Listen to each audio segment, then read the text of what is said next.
Come back in, y'all. My bad, my bad, my bad.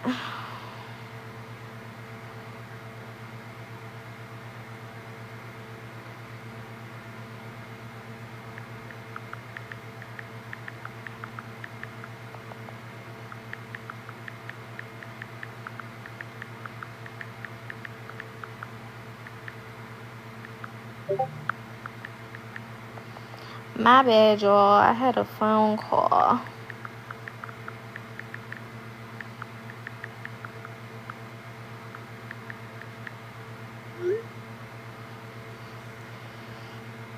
Come back in, come back in.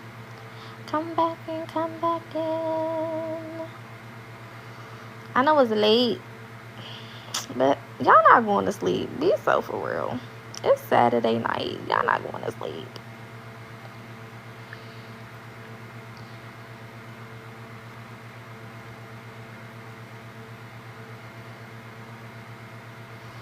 Period. We up. We is awake. We is here. We are here.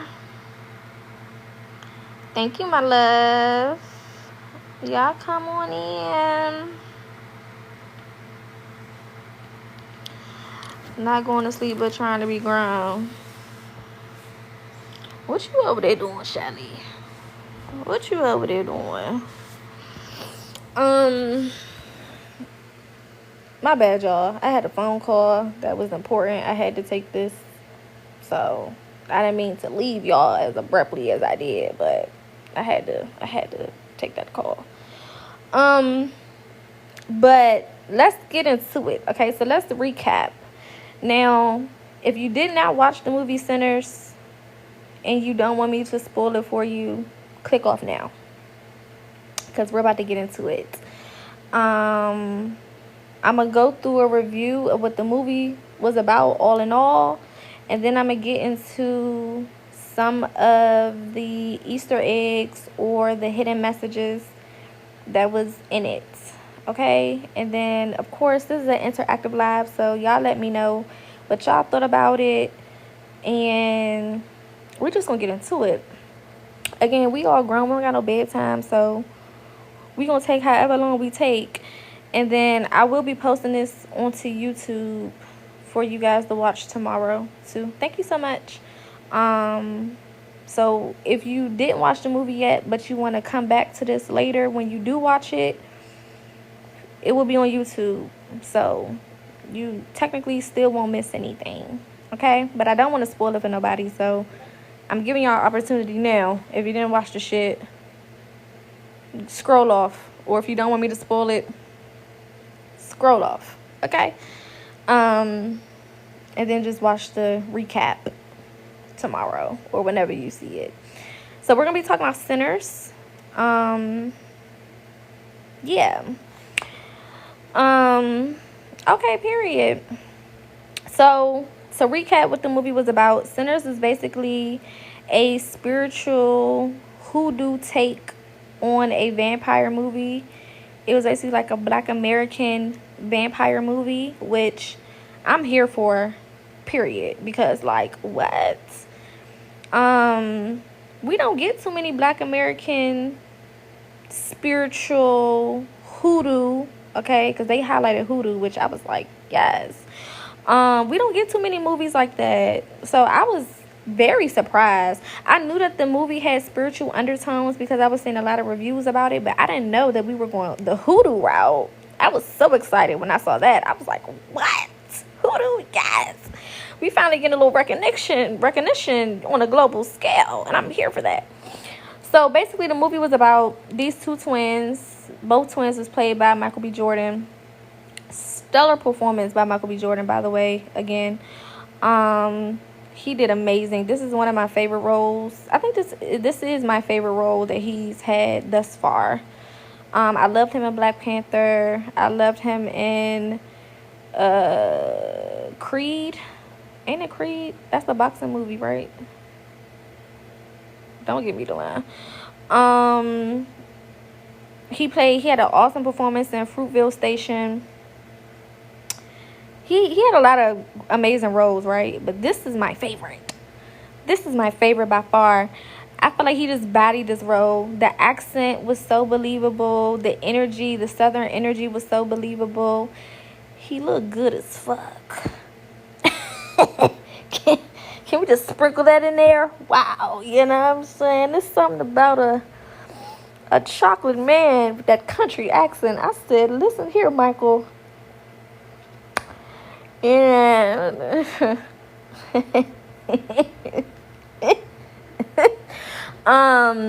yeah, he looked amazing, okay?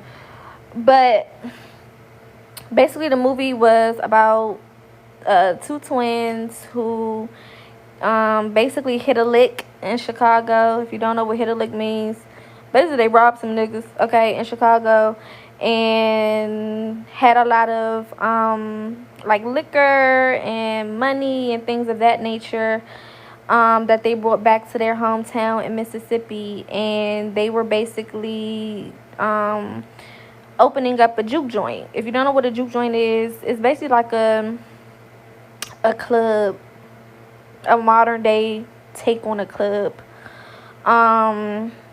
And yeah, they opened up this juke joint, and the movie started off with them basically going and recruiting all of the people who were going to be contributing to the juke joint. So he went, and one of the twins, again, both twins are played by him, but one of the twins went and got their baby mama, who was a hoodoo practitioner who came in handy later on in the movie. They got one of his old friends who basically was at the doorman, the person, like the security, the bouncer, in so many words. They recruited his little cousin, who is like this up and coming blues singer. Yes, cornbread, exactly. Sammy, who was also like a co-main character, who the movie turned out to be also about. So he, was providing music. They went and got this other blues singer, this old school blues singer, who also provided music. They recruited this Chinese couple or Asian couple who owned like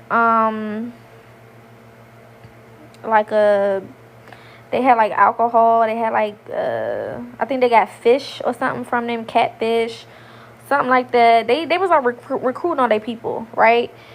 So fast forward, there is this vampire, right, who basically is going and turning motherfuckers into vampires, okay? And he goes to this white couple's house, and the Native Americans are chasing him or hunting him down. And he shows up at this white couple's house. Now, that's what I was saying before I stopped the last live. I'm sick of them trying to depict Native Americans as these Hispanic or these Mexican-looking people. Native Americans are black Americans. Okay? What the hell? We had our identity changed so many times throughout history. It's fucking ridiculous. But our first... the first description of us has always been Indian. Hello? We was always called Indians first. Alright? Copper-colored Indians. This should be pissing me off. Now, that's one of the parts of that movie that pissed me clean off. Because I'm like, y'all need to go ahead with that bullshit. But anyway, y'all know that they not gonna put too much in the movies because they don't wanna wake us all the way up, okay? So that was probably one of the only parts of the movie that irritated the fuck out of me. But anywho, the Native Americans was chasing this vampire down. He ended up making it to this white couple's house and lied his way into the house. Basically like, hey, I'll pay y'all some gold coins to make sure that them people can't get me. So they basically take him in. They don't know that he's a vampire, but they take him in. The Native Americans come looking for him, and they're like, he's not here. Get off our property, pretty much. And the Native Americans basically like, may God have mercy on your soul, because they already knew who the man was, but whatever, they can't do nothing about it. So the man ended up turning the couple into vampires. So now it's three of them. It was one of them, now it's three vampires. So they open up this juke joint. It's their opening night, and they're in the middle of nowhere. They're in Mississippi, okay, in the country, in the sticks. Do you hear me? They're in the middle of fucking nowhere. But they end up purchasing the location of the juke joint from this racist ass white man who apparently was a part of the Klan. And they didn't know it at the time, but his whole mission was to sell them that property, which was a slaughterhouse, sell them that property so that they can come back and basically unalive them. Okay? But they didn't know that. They thought that they just came up and was sold some property. They didn't know that at first. Okay, so cool. So it's opening night of the juke joint, and everybody is showing up. They got all types of people from, sharecroppers and all types of people coming, and it's a us only type of party. You know what I'm saying? It's a us only. If you ain't us, what is you doing here? You know what I'm saying? It's us only. And I love that. I love that. So they start the party. They got the drinks going. They got the food going. The music is going. Everybody's having a great time. The little cousin Sammy starts performing. Okay, and this is where it starts to get good. First of all, that scene where that boy started performing and they had them ancestors moving around and dancing and singing along with him, baby, okay? I don't know if y'all can feel it, but that shit felt good in my soul. That shit felt good deep down in my soul. That was like a perfect depiction of what it feels like when you are honoring your ancestors, or when you're just surrounded by your spirit team. You know what I'm saying? Because a lot of times we're spiritual beings, but a lot of people don't be tapped in enough to see it depicted like that. You know what I'm saying? Like, some people don't see spirit. Some people, you feel it, but you may not see it visually, right? So that was like the perfect depiction of what that shit feels like when you are in tune with your spirit team, or when you're dancing around the house, or even like when you listen to gospel music, because gospel music is so powerful because it was created by our people, and there's a lot of hidden energy and a lot of hidden spirituality in gospel music. Or spirituals. Like, it was called spirituals before it was called gospel, right? So it's so much power in that music, which is why I still listen to gospel music to this day. I don't give a fuck. I don't care how spiritual I am, how spiritual I get, how much I tap in, baby. I'm gonna play me some gospel music. Do you hear me? And if I want to shout around this motherfucker, okay, or cry it out, or okay, well, they say they call it being in the spirit. I'ma do it. Do you hear me? Because that shit touches your soul. It touches a different part of your soul because it is for us, by us. You know what I'm saying? That shit is deeper than what they make it out to be. You know what I'm saying? I'm get mine every time. I be in here shouting and everything, and listen, I don't even play like that. Anywho, that was one of my favorite parts of the movie. Like, how the ancestors showed up and just the energy that was just being emitted during that scene. It was just beautiful. Beautiful. It was powerful. Like, you can tell whoever worked on writing this movie was very much so in tune with their spirituality. Because in order to even direct a scene like that, you got to know what it feels like in order to depict it. That's one of those things where it's like, if you haven't experienced it, you can't direct no shit like that. You know what I'm saying? Like, nobody can just, you can't do that from word of mouth. It's not one of them things. It's like, it gotta come from experience. Chef's fucking kiss. Do you hear me? One of my favorite parts of the movie. Anyway, so Sammy starts singing and playing the guitar. His voice, number one, just amazing. He goes into his song and everybody is just feeling it, and they have that beautiful scene with the ancestors and everything. And this basically attracts the vampires, right?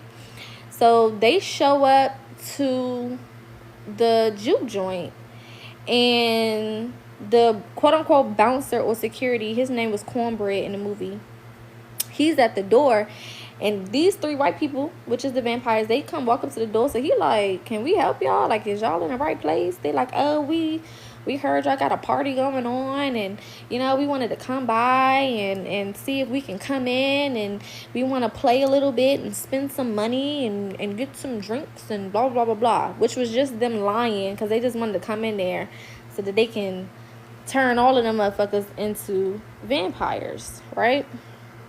And again, I'm going to go through the spiritual connotations, the spiritual meanings, the spiritual,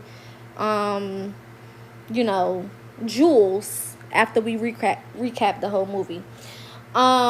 So he like, go get the twins. The twins are the owners of the juke joint. So the twins come downstairs with the hoodoo practitioner, which was one of the twins' baby mamas.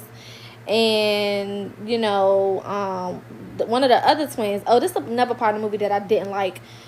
One of the other twins was in a relationship with the YT woman. Can we that shit irritated me once I seen it. Like, goddamn, can we just never have an all black movie? Shit, why somebody always gotta be in a relationship? Like, goddamn. Anywho, whatever. But yeah, so they all come to the door and they're like, can we help y'all? They're like, oh, we want to just come in and party with y'all. They start performing this song, and the song is basically saying like, I picked his pockets and I robbed this person, and I picked their pockets and I robbed them, and I don't know all the words. I only seen it once. But they basically repeating this little chorus about, pick poor Robin clean. Oh yeah, pick poor Robin clean. Pick poor Robin clean. Some picked his pockets, robbed them. Basically talking about being energy vampires. So they like, no, thank you. You know what I'm saying? You're basically, you're not invited. Okay, you're not invited here. So they was like, well, we're going to walk away slow just in case you change your mind. So they ended up just sitting outside of the juke joint, like a little bit away from it. So the YT woman that's in a relationship with one of the twins, or was in a relationship with one of the twins, she's like, well, I'm going to go out there and talk to them and see what they want, because maybe we could, they may have some money for real. And, because the whole point of opening with the juke joint was to get some money. So, like, she's like, I'm going to go talk to them and see if they got some money, blah, blah, blah. She go out there to talk to them and basically discovers that they a vampire. They bite her ass and turn her into a vampire. So she go back into the party. They don't know that she's a vampire because she looked the same, right? She got a bite on her back, but can't nobody see it. So she go back into the party and goes to the twin that she's dealing with, and like, she was she was like, you robbed all of these people, but you can't steal this pussy from me. And he like, what? Like, girl, let me get some of that Gucci. So they go in the back, and she basically act like she trying to do it to this man, and ends up biting him, right? So the brother is looking for the other twin is looking for him, like, where the fuck is my brother at? So little Sammy, the one who's this up and coming blues player, whatever, they little cousin, he go look for him. When he walk in the room, at first she on top of him, and she giving him the business. So he like, oh, he get a little coochie cat. By the time he goes back to the twin like, man, fuck all that. I need him right now. So Sammy like, I'm not going back in there because he in there getting his rocks off. I'm not about to go back there by myself.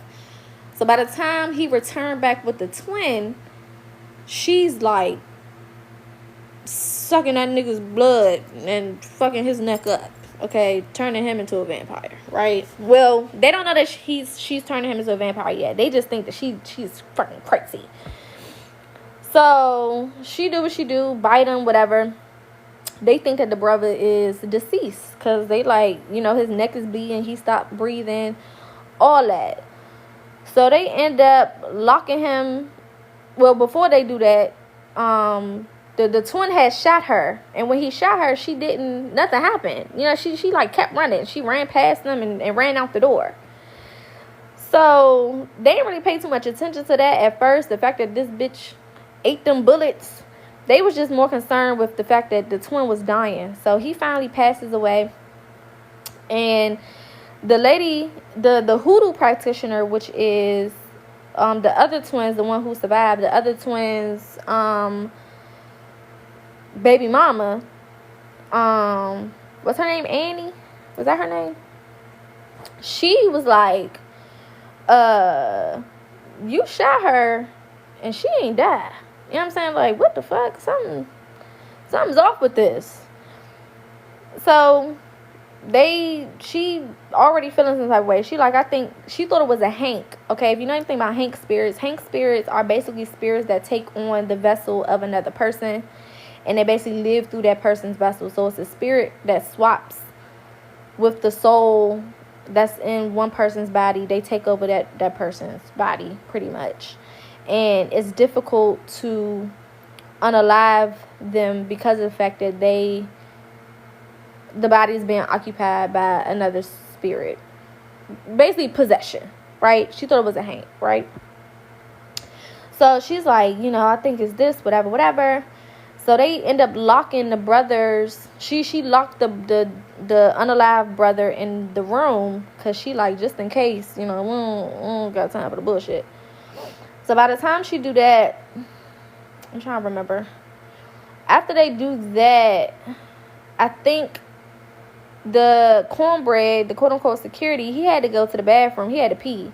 And they ain't have no, you know, back then it was like outhouses and stuff. They ain't have no bathroom inside of the juke joint.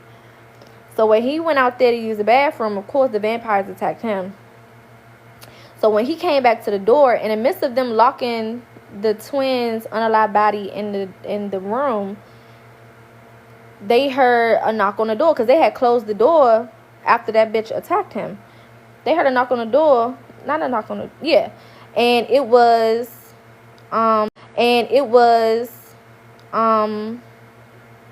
Cornbread. So Cornbread like, man, y'all locked me out. Like, what's going on? You know what I'm saying? I went to the bathroom. You know, I had to go to the bathroom. Then I ended up having to take a shit.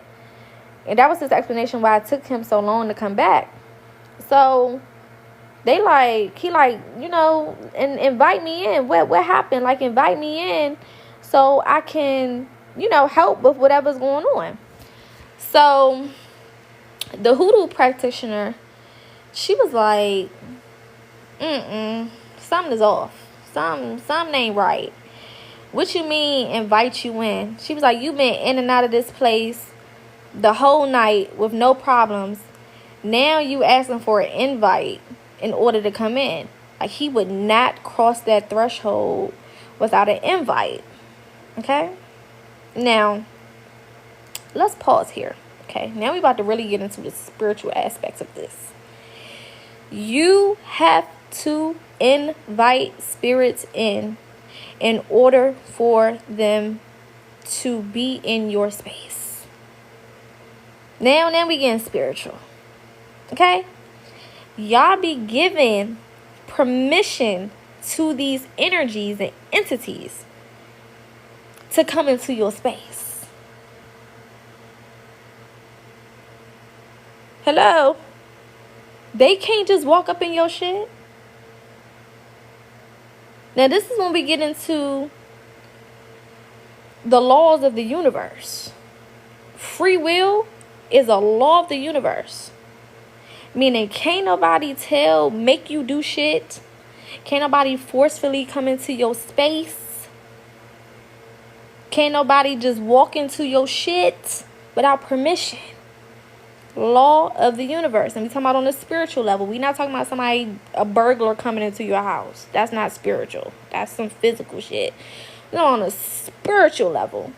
And a lot of times people invite energies into their house, onto their space, onto their energy, because you opening the door and letting them in. They can't come in unless you give them an invite. Unless you say that it's okay. Now, we say that it's okay in a lot of different ways. When we give them our energy, when we intertwine with these energies, when we entertain these energies, when we let them into our bodies, into our vessel, when we invite them into our home, you're letting these entities in. Okay? So that was one of the biggest takeaways, or should have been one of the biggest takeaways for a lot of y'all. These motherfuckers can't just walk into your shit. They gotta get permission. Okay? Period. This is why in Hoodoo we talk about sealing your home, putting down borders and barriers, putting down your salt lines at your doors and your window sills. Period. Okay? Number one, because negative entities and energies, they can't cross that shit. They gonna feel uncomfortable as hell trying to cross it too. They gonna... I didn't put down... I call it seasoning my doors, right? Where you mix your herbs and you sprinkle it at your door, or you sprinkle it on your window sills. Baby, there's so many people who did not want to come into my apartment or come into my home. And if they did come in, they wanted to leave ASAP. They couldn't stay. They had to go. They was uncomfortable as hell. Because that shit, it won't play around with you. And this is why I be telling y'all, get into y'all protection rituals. If y'all watch that movie, you realize, what's her name, Annie? The Hoodoo practitioner, the girlfriend. Y'all realize, baby, she was conjuring. Do you hear me? And she immediately knew what the fuck that thing was, because she went in there and got that pickled garlic and threw it on that motherfucker and burnt their ass. And she was like, that ain't no Hank, that's a vampire. She was in tune. She had she made that man a mojo bag. Remember I talked to you about mojo bags? Putting your herbs in baggies and carrying that shit around with you. And what color was the mojo bag? I told y'all colors and numbers matter in spirituality. It wasn't just any color. It was black. If you know anything about spiritual protection work, red and black, oh baby, ain't no joke. Ain't no joke. Ain't no joke. When you get you anything red or anything black and you doing protection work, hello, whatever the fuck you protecting yourself from, that energy not gonna play with their ass. I tell you that. Okay? Period. And it kept that boy protected throughout the whole motherfucking movie. And even when he was in Chicago doing whatever the fuck he was doing, his ass was protected. Hello? Conjuring dates back so far. And this is why when we practice things like hoodoo and spirituality, it's nothing to be played with. It's nothing to be toyed with. Them spirits are real. Protection is real. Ancestry is real. And that shit hold weight. Spirituality has been here from the creation of this realm. We've always practiced it. Always. Never stopped. Even our family members that go to church, and we talked about how hoodoo and Christianity is intertwined. Even our people who go to church, they still practicing hoodoo and don't even realize it. Our grandmamas been practicing hoodoo and sometimes don't even realize it. Hello? Don't play around with them goddamn spells. Don't play around with them rituals. Don't play around with that conjuring work. That shit is real. So, going back to the movie, spirits need invites to come into your space. They can't just come into your space and do whatever they want to do. They have to be invited in because they can't go against free will. That's a law of the universe. You have a right to your space, right? Even if we go to the government can't do shit to you without your free will. And you don't realize how much of your free will you give up.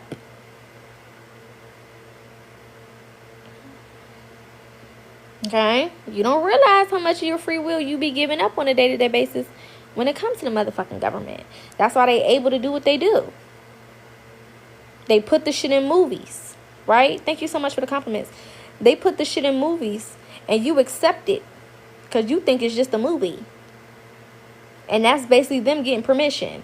Hey, this is what we're going to do to you. That's why they always put shit in movies and then it feels like a little bit later the shit happened. Yeah, because that's their way of saying, hey, this is the next thing that we're going to do. Before CV19, follow me. Okay, y'all know what I'm talking about. I don't like saying the word because, they be ready to fuck with your video when you start talking about it. Before CV19, we had a movie called Contagion. That came out years before 2020. And that was them saying, hey, yeah, so we about to drop some shit on your ass. Just so y'all know. And everybody was just like, oh, it's a movie. It's a great movie. The movie was so interesting. Nobody's paying attention because everybody just thinks it's a movie. So you don't really put too much thought into it. And then they dropped that shit a couple years later. They infecting you a couple of years later. They fucking with you a couple of years later. And you just think it's just life happening. No. You got to invite that shit in. And when you don't speak up about something, when you allow things to just go and just happen, that's basically you saying, hey, no problem. Do whatever you want to do to me. And they going to. Trust me, they going to take advantage as much as they fucking can. Right? When we don't speak up on shit and we don't say, hey, we're not tolerating this and we're not doing this and we're not doing that. That's why after CV19, they tried a whole bunch of other fake ass ailments and it didn't work. Because people woke the fuck up and said, hold up, we not doing that. They tried the whole monkeypox shit. Oh, all of these monkeys got loose and now people are getting affected. And we was like, bullshit. Bullshit. Nah, we not believing that shit. Y'all can go kiss our ass on that. And it disappeared. When the last time you heard something about that? That shit didn't even last a month. Because everybody checked that shit. You know what I'm saying? It didn't last. So when you have an awareness and you know what the fuck is going on, it's only but so much they can do, right? This is why it's so important. 12-12 as I'm saying that, which is 3-3, 33 or 6. This is also why the more that we wake up and the more that we come into awareness of our spirituality, the less control over us they have. This is why you see the world changing the way that it's changing. Because people are waking up. You can't just keep doing whatever the fuck you want to do and think that we just gonna sit back and be just on autopilot. No. Niggas is paying attention. Hey, no to that. No to that. Not fucking with that. You got us fucked up over here. So things are forcibly changing. We are aiding with the awakening. We're aiding with the ascension process that we're all going through because of our awareness, because of the fact that we're not just skating by and flowing through life. This is why a lot of people say, before 2020 life was so good and I want things to go back to how it was before 2020. No, you just want to go back to sleep. That's really what that means. I want to go back to sleep. I don't want to see the truth. I don't want to acknowledge the truth. I want to go back to being in the dark. I want to go back to just allowing them to choose for me and tell me what to do and tell me whatever they want me to believe. I want to go back to not having to control my own reality, but instead allowing them to dictate what my reality is. That's basically what you're saying, because right now you have the most control over your reality that you ever had. And that's why it's so difficult, because there's a shift happening. Now, we talked about, on here, we talked about going from autopilot energy to now being in manual, right? That's why it's harder driving a stick shift than it is driving a manual, a car that is, you know, already changing gears for you, because you don't have to worry about it. It's easy. I don't even have to do it. It's doing it for me, right? When I slow down, it do what it do. When I press that brake, it do what it do. When I press that gas, it do what it do. But when I'm driving a stick, I'm controlling everything. I have more control over this thing. So it's a little bit more difficult to adjust to. Same shit with this new reality that we're in right now. It's a lot more difficult to adjust to, because you're controlling almost every single aspect of this shit. You're controlling what your days look like. You're controlling what your weeks look like. You're controlling what your moment-to-moment experiences are. And that's a lot of responsibility that a lot of us are just not used to having, because we've spent so many years on autopilot, not having to worry about it. People making decisions for us. Now, every single little thing, you have the opportunity to decide for yourself. And when you're so used to things being done for you, you don't necessarily know how to navigate that. You know what I'm saying? It takes you some time to adjust, right? So, going back to the movie, you know, the only way that they were able to gain access to their space was from an invite, right? So they not inviting them in. They like, no, you can't come in here. And once they knew that they couldn't be invited in, they would show their true colors, right? Their vampire form would show.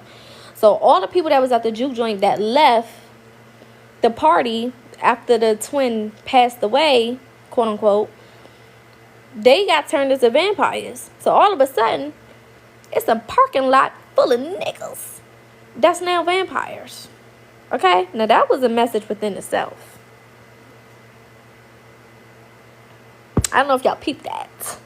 I don't know if y'all peeped that, but that was a message within itself. Them Caucasian people turned them black people into them.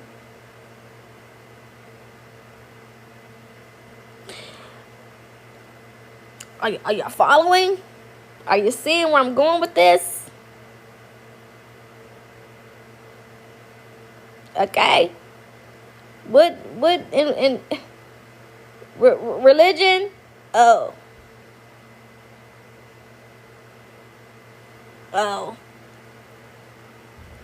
Going against your own? Oh. The Moors? Oh.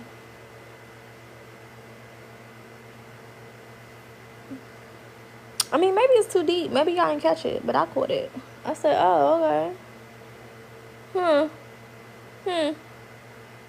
Wow. Okay. Then the twin finally came back to life as a vampire and broke the door down and ran outside to join all the other vampires. Okay. So now they in this juke joint, and they trying to figure out, like, what the fuck? We got to stay in here until the sunrise, because the sun eliminates the vampires. They can't exist in the sun. Who else can exist in the sun? Who else has a history of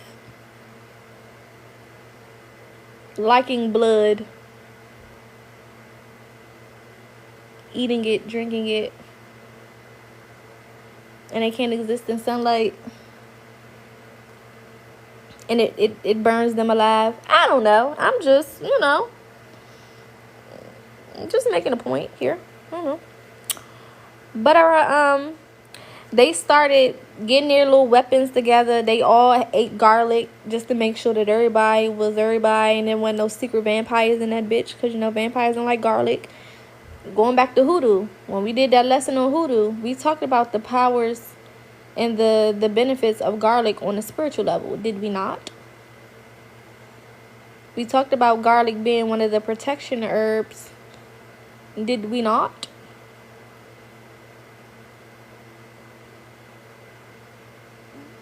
Okay, I'm just saying.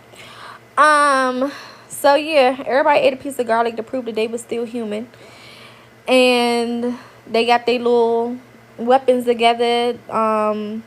Wood was one of the only things that can pierce, because they tried to shoot them with bullets. The bullets, of course, didn't work. But wood to the heart works. Now, what is wood a representation of? Earth.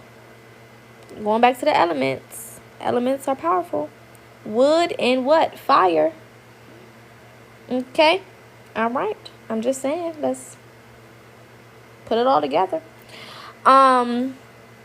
So the Chinese lady, her husband, right, she sent him to go get the car, because she like, I'm ready to go get the car, right? So he take his dumb ass outside, and of course he get turned into a vampire. So he comes back to the door. He's like, come on, babe, let's go home. Now at the same time as he's trying to convince his wife to come outside to go home, Cornbread, which got turned into a vampire, is currently attacking somebody like a couple feet from him, right? And she's looking at him like, you asking me to come outside, let's go home, just with the most normal energy, as if this man is not attacking somebody right next to you, and you just seem completely unfazed, like something is off with you, right? So she's like, you don't see what's going on right now? That man said, oh, he's just hungry. Red flag. What the fuck do you mean? Okay, he's just hungry. Excuse me, he's eating his neck right now. What the fuck? You seem completely unfazed, and you want me to come outside with you? That was a message within itself. The people closest to you. The people closest to you. The people closest to you. The people closest to you.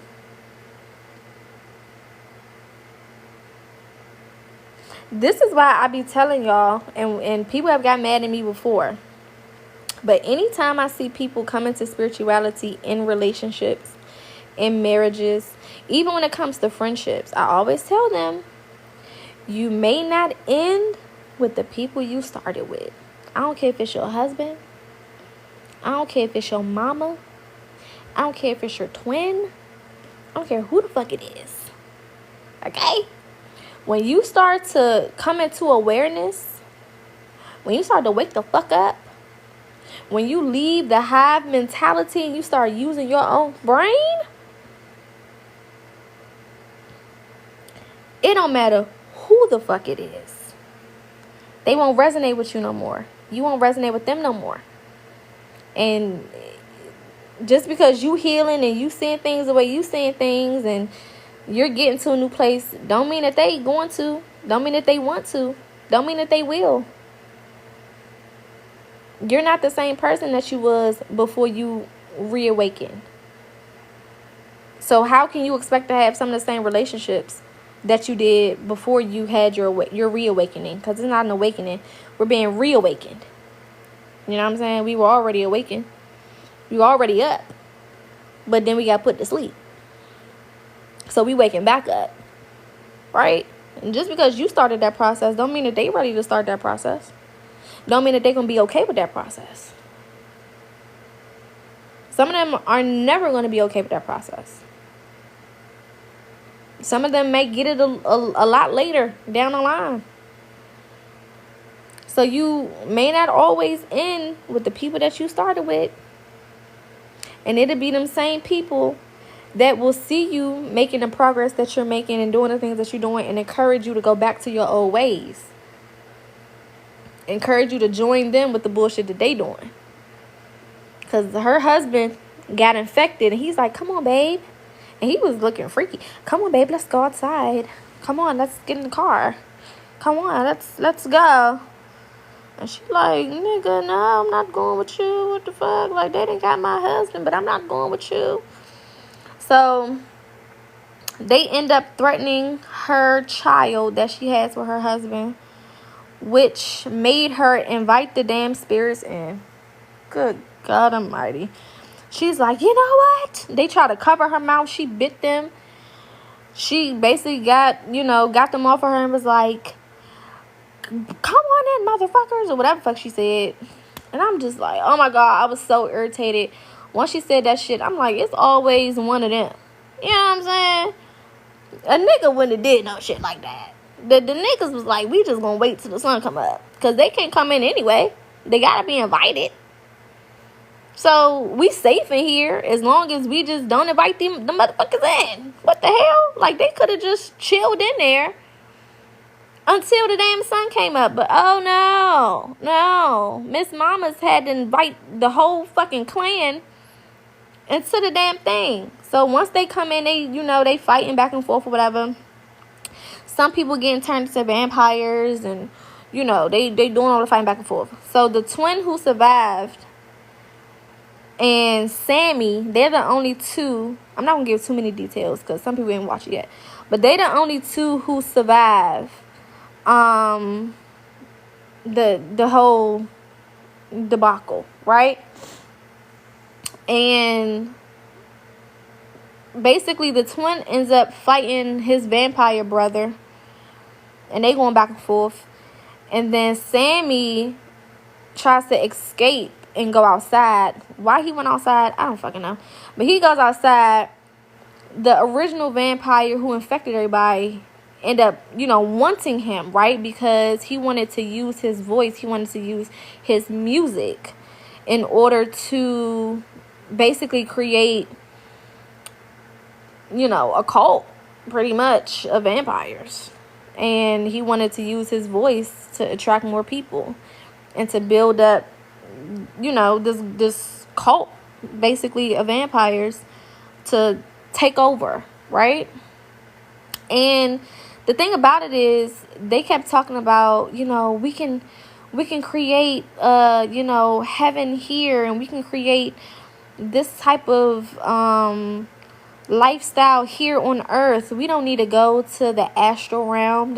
I'm paraphrasing, but we don't need to go to the astral realm to have all of these things. We can just live here forever on earth and, just do whatever we want to do. Excuse me. Now, if you think about that, and this is when we really get into, rabbit holes, right? What purpose does the moon serve? Not based on what we've been taught,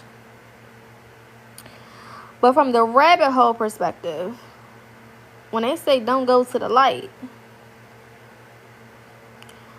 the purpose of the moon is to keep the soul reincarnating here. That may be a little too deep for some of y'all. Some of y'all need to get into your meditations and get into your studies.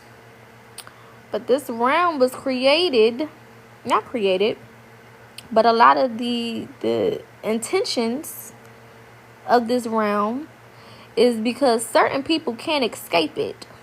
So they basically trick you out your spot so that you can stay here too. Jealousy is a horrible thing. And reading between the lines of what I'm saying, jealousy is a horrible thing. And I keep telling y'all, a lot of these motherfuckers don't have a soul. What do we mean by soul? We mean neuromelanin. the key, the gateway to leaving here, not being trapped here, not being stuck here. Neuromelanin. Okay? A lot of people don't have that. And their spirits are stuck here in this realm. They continue to reincarnate here. Not by choice, but because they can't go nowhere. They don't have the essence that they need to leave this motherfucker. So they've tried to trick us into staying here with them. With things like religion. Which brings me to another part of the movie where Preacher Boy, a.k.a. Sammy, a.k.a. the twins' cousin, a.k.a. the up-and-coming blues player, right? When the vampire was about to try to get him at the end, he started saying Bible scriptures. And we not saying that certain Bible scriptures don't got no power to it. But all them vampires started saying the same damn Bible scripture.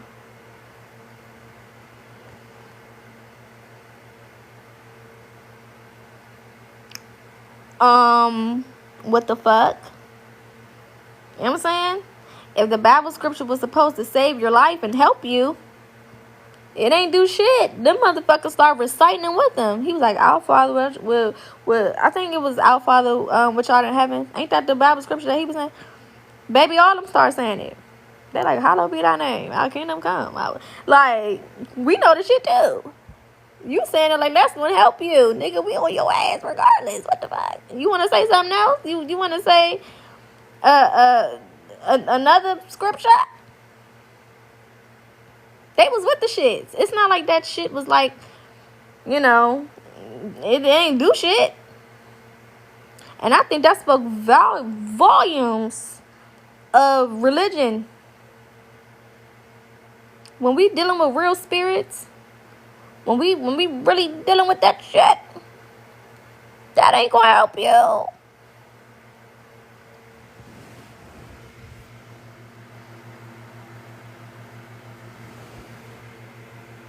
It's not gonna help you. That shit ain't gonna save you. You better know what the fuck you know. You better get into these spiritual practices. All these motherfuckers that go to church, no tea, no shade, but they sitting in that church. Our ancestors been sitting in churches for years. For years. I mean, stellar attendance. If you can get into heaven just off of attendance, if you could be a millionaire, if you can get $1 million per Sunday, you go to church, baby, we would be quadrillionaires. We would have 11,000 million gazillion gajillion dollars if attendance was all that it took. We would be, cleaning up. That shit, it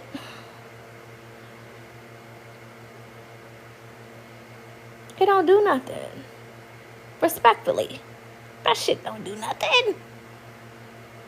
And if it did something, they would have never introduced it to our ancestors.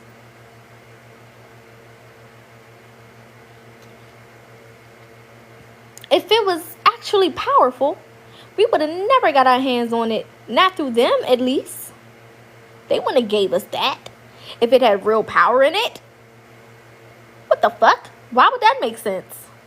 Yeah, the people that I'm trying to keep in bondage, I'm going to give them a way out.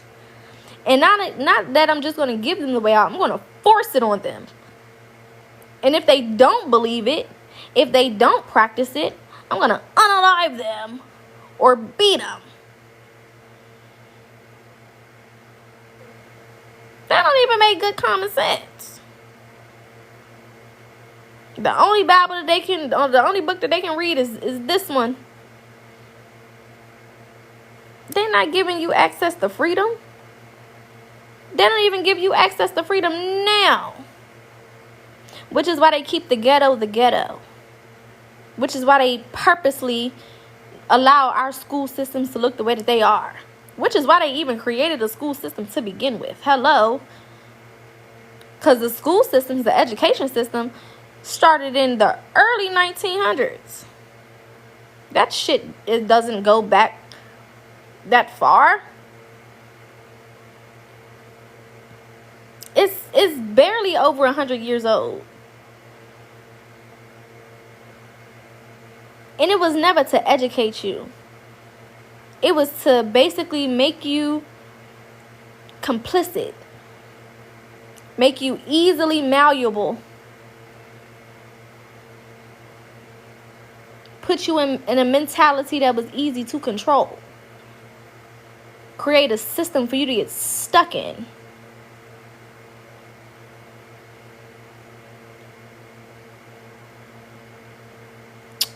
And then it convinced you that it was so important. We are the creators of universities and schools. And if you go far beyond the early 1900s, shit, you can go to the 1500s, you can go to the 1400s, you can go to the 1300s. We had our own school systems. And it wasn't where you went to learn basic shit. You learned basic shit at home. We created math. We created science. That started with us. We was here first. What the fuck? We created all of these things. All of these theories and theorems, and that's our shit. Astrology. That came from us. Numerology. That came from us. Science. Us. We created all of that shit. Music. We can go on and on and on. It all came from us. So we didn't necessarily need a school system to learn basic shit. You learn basic shit in the house. Now, if you wanted to go and perfect certain things, there were certain spiritual schools or different school systems that you could go to, or universities that you could go to get more direct knowledge on certain gifts and to be masters of certain things. But we wasn't going to those places to learn the basics. You knew the basics from being taught at home. The parents were responsible for giving you the basics. Thank you. They all stole our shit. You know what I'm saying? We had specialty schools. Where the fuck you think they got the idea from? The fuck? And we were teaching spirituality. We were teaching astrology and esoteric knowledge. And this is a time when motherfuckers was tapped in and tuned into their gifts. Where we were communicating telepathically. Hello? We are way more advanced. This is why, going back to Christ consciousness, and we talked about this yesterday in our Discord. Going back to Christ consciousness, it pays to go within. This is why the study of DNA, it pays to go within. This is why the study of DNA, the truth about DNA is starting to come out. The truth about DNA, right? DNA holds information, and not just information about you as a person in this particular lifetime. It holds the information of generations before you. That is the Akashic Records. Y'all be thinking that the Akashic Records is something outside of you that you gotta tap into. The Akashic Records is literally in your DNA, baby. You hold all of the answers to the universe in your DNA. You are all of what is all. You are a part of the all. Period.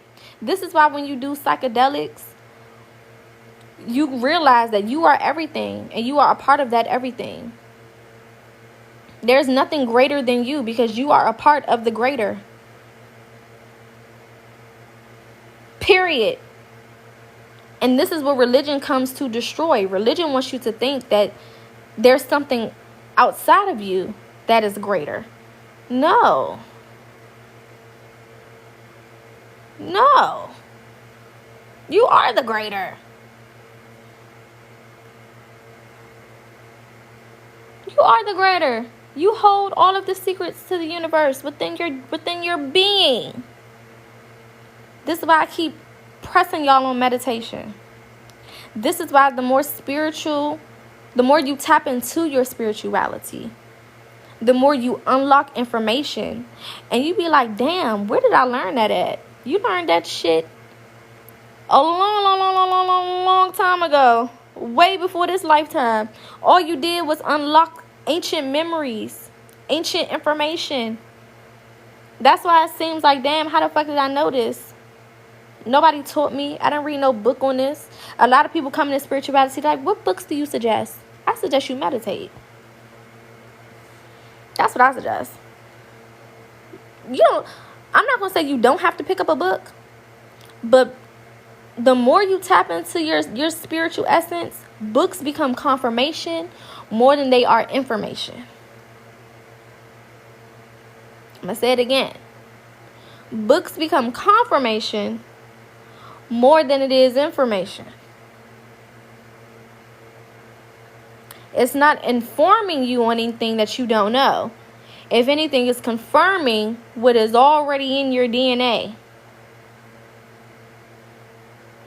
It is reiterating what you already know deep within your consciousness. And that's all that it should be. Everything outside of you should only be confirmation. If you feel like you're learning something new outside of you, that's because you didn't tap in enough at first to get it.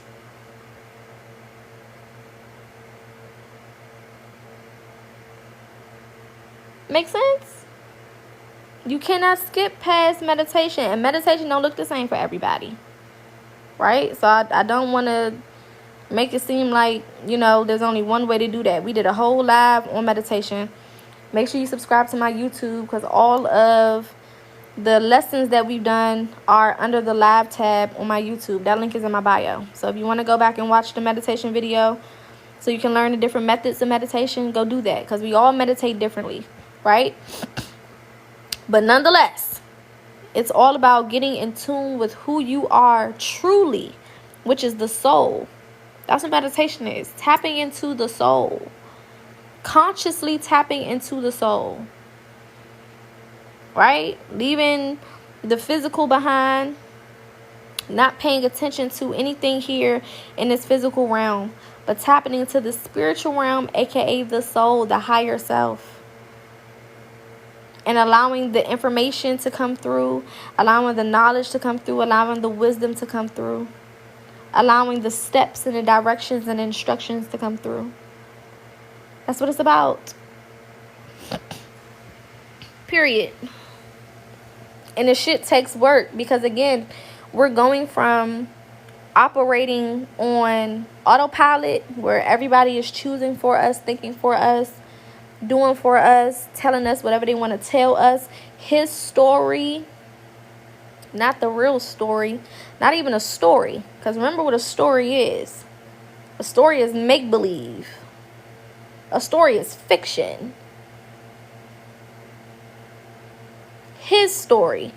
His made-up tale. Not what truly happened. Not what really went down. Again, going back to the education system. This is why they teach you the things that they teach you. And this is why I don't give a fuck about nobody's degree. You went and got your master's degree, and I'm supposed to give a fuck about what you talking about? That basically just means that you were, officially indoctrinated. That's what that means. That means you got a certificate for being indoctrinated. Congratulations. No tea, no shade. Because some, you know what I'm saying? It is what it is. That's just how I feel about it. You've been successfully indoctrinated into whatever the fuck they wanted you to. Especially when we talk about the medical field. Melanated people going through their version of medicine. A certificate of compliance. I love that because that's exactly what it is. But you got a lot of these people that look like me and you trying to tell us about medicine because they went and studied some shit at one of them people's schools.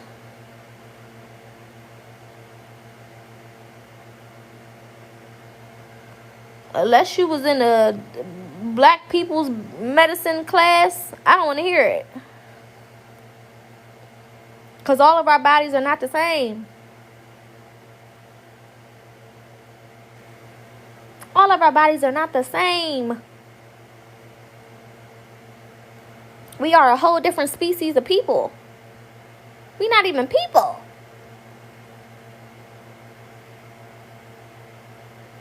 Our DNA is different. So if you have different DNA, how the fuck is you going to medicate us? And understand, medicate versus healing are two different things. To be medicated is not to be healed.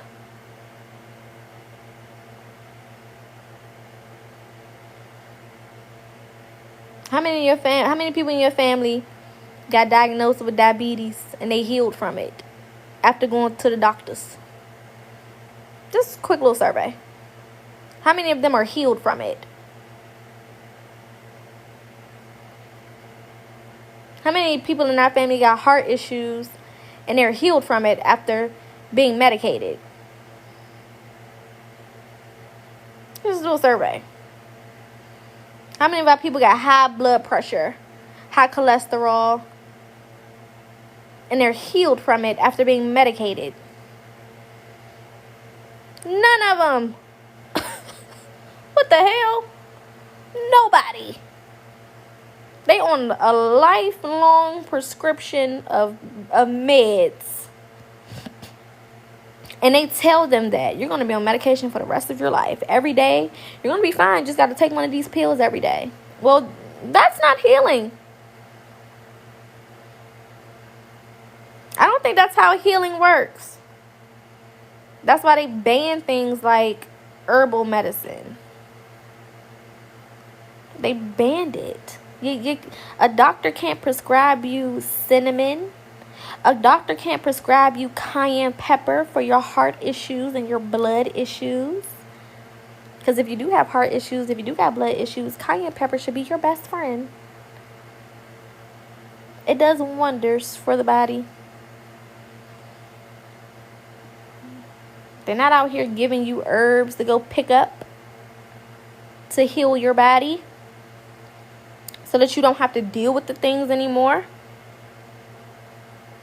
They even taught us about a food pyramid that instructed us to add more mucus to our body. Mucus equals disease. It comes from excess mucus in the body. They're telling us, hey, dairy is on the food pyramid. You need dairy. Who the fuck needs dairy? And this is not to say that Poca don't eat dairy, okay? Because I've been working a long time to leave cheese alone. Ooh, it's like the plague, okay? That shit just be chasing me down. I be fighting it as much as I can. Heavy whipping cream. Oh my God, I just had pasta tonight. And you know, we love Alfredo. We are a Alfredo people. We are a people of Alfredo. Do you hear me? I feel like that's just one of the pillars of our community. Soul food, Alfredo, and black people tacos. It's like it just all means nigga. You know what I'm saying? It's a part of who we are. But they taught us that we need dairy. They taught us that we get calcium from milk. That don't even make sense. Why would your body require something that comes from an animal? Nobody ever thought about that? Why would my bones be created to need something that comes from a whole nother species? And not even a species of person, a species of animal. That don't even make sense. That don't even make sense. And we just talking about basic common sense.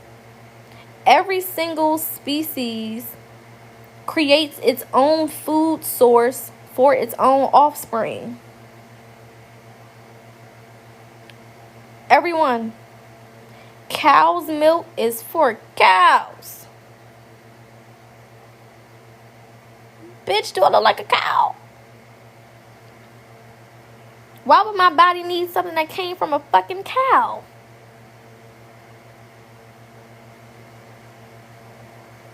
And then they give women food and they fuck with your hormones so that you can't produce milk. This is why a lot of women struggle with milk production. Because they putting all types of shit in the food. They giving you, y'all taking these prenatals. You don't know what the fuck is in it. You think that it's doing something for you? We don't know. And then when it comes time to feed your baby, you can't even do it. So then they're like, oh, it's okay, we have formula. And what the fuck is that made out of? You mean the same formula that just came back to be having heavy metals in it? That's what you want me to give to my newborn baby? This motherfucker just got here 20 minutes ago and you want to shove metals down this little baby throat already? And then they want you to give your baby all these shots. Oh, before they turn 1, you know, you got to bring them back every couple of months so we can shoot them up with some shit. Oh, it's to keep them safe. It's for safety. No. All of the things that they need to be safe is produced in the milk. Our bodies are the most intelligent of all creation. When your baby gets sick, as a mother, your milk alters itself to basically be medicine for that baby. Whatever that baby needs, whatever nutrients they need, you have a direct connection. Your body has a direct connection with that baby to pick up on what they need and put it in the milk. This is why milk be different colors. If you ever breastfed, one day the milk may be a little bit more yellow. One day it's a little bit more whitish. Sometimes it's real dark. Sometimes it's real light. It depends on what's being put in it. Your body will alter what's in the milk based on what that baby needs. And the beautiful thing about it is, it ain't just for babies. You can give anybody in the house that shit, and that's the best medicine that they can get.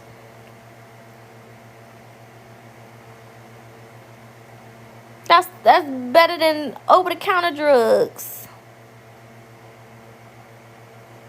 I don't care how old they are. They can be 40 years old. Give them a little breast milk. They call that shit liquid gold for a reason. But they don't teach us that. You have to learn that on your own. They keep you away from that information. Oh, if you can't produce milk, it's okay. Just give them formula. It has all of the vitamins and things that they need. No, the fuck it don't. And then you going to take your baby to all these doctor's appointments and they shooting all that stuff up in their system. And we wonder why all these little children can't talk until they 5. And neurodivergent and autistic. And having birth defects and all type of stuff. We've never seen autism at the rates we see it now. And then they try to play mind games on you. Now they got these motherfuckers online talking about something. I bet you didn't know that you were autistic. If you do this and you do that and you do this and you do that, it's a sign of autism. No, the fuck it's not. I watched a video the other day of somebody saying, yeah, when you just have random lyrics in your head and you have, random songs going off in your head and stuff, that's a sign of autism.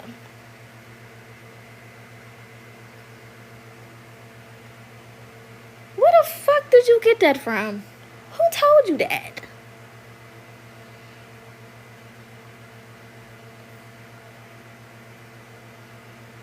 you can't even be spiritual no more. Now you're autistic. What? Who told you this? That's a sign of this. It's a sign of that. No, it's not. Now they're trying to get everybody into this mentality. Everybody now speaking shit over themselves. Remember, going back to that movie, you have to invite the spirits in. When you accept the shit that they said, you're inviting the spirit in. When you sit there and start claiming that shit, you're inviting the spirit in. Like, I got checked the other day. Now, for those who don't know, around like July of last year, I had a real bad panic attack or an anxiety attack. And I was in the hospital for 2 days, right? And I had 2 back-to-back. And I was, in the hospital for 2 days. So, since then, right, I've been saying just certain times like, oh, yeah, I suffer from anxiety. And I was saying this shit. Right? So, I would have moments sometimes where I'm good. And then all of a sudden, I'll start feeling like I'm having an attack, right? And just recently, I want to say maybe like a month ago, I was talking to a friend. I was like, yeah, because, I suffer with anxiety. And he was like, no, you don't. Why would you say that? And I had to sit back. I said, hold up. I've been speaking that shit over myself since it happened. Not realizing that that's what I was doing. Not even putting 2 and 2 together. I was saying it because that's, what I had got used to saying. And I was like, let me stop saying that. Because I don't. No, I don't. I'm not claiming that. Stop saying that. Because I don't. No, I don't. I'm not claiming that. I was allowing that. I was having these attacks. Well, because I basically cast a spell over myself to say that this is what I go through. This is one of my experiences here. So every time it happened, I accepted the fact that this is just part of my experience. Instead of denouncing it and regaining control over my vessel, because I control this motherfucking vessel. It don't control me. I tell this body what to do. It don't tell me what to do. I tell this heart to calm down when it's getting a little hot and heavy. Relax, chill out. Let's do some breathing exercises. Let's regain focus. Let me regain control over this motherfucker. It's like a car.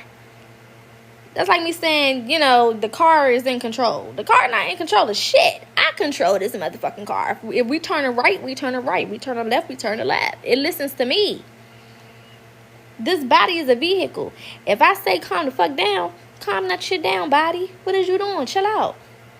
You know what I'm saying? Relax. Cool it. And it gotta listen. It has to listen. And then when when all is said and done, and I done calmed the fuck down, I go on about my damn day. But sometimes, even with me being a spiritual person that I am, you gotta have people in your space. This goes back to environment. You gotta have people in your space that's gonna check you on shit. Because, again, we're switching from autopilot to manual. And sometimes we don't be remembering all the time that that's what it is. Sometimes we still acting out of our old ways, our old mentalities, our old thought processes. And environment is so important. Having like-minded people in your space is so important. Because when you have those moments, you need people who won't check you and be like, hold up. You want to rephrase that? Or don't say that shit. Or say it differently. Or don't claim that. You got to have people in your space that can keep you, on your toes, so to speak. And keep you in check. And keep you aligned. That's a part of this journey. And sometimes that shit don't feel good. The truth don't always feel good when you need it. And being told that thing once is not the recipe, for it to just be fixed. This is why we say it's a daily effort. Working on yourself, getting more into alignment, tapping more into your spirituality is a daily effort. That shit is real work. It's not just going to church and sitting in the pews. And a lot of our families think that shit is going to save them. It's not going to save you. And if it was saving you, we wouldn't be where we are right now. Thank you for the gift. If that shit worked, our bloodlines would be further than where they are right now. There's a church on every fucking corner in the hood. In the inner cities where most of our people are. A church and a liquor store. You can guarantee to see it. In a fucking McDonald's. The Holy Trinity to fuck you up. A church, a liquor store, and a Mickey D's. Every corner, everywhere you turn in the inner city. Where we at. You can't go to the suburbs and, the luxury cities where they got that Caucasian coin and see a church in every turn. Hell no. You see Whole Food markets, luxury stores, big ass houses. Ain't no church on every fucking corner. It may be one church for a couple of miles.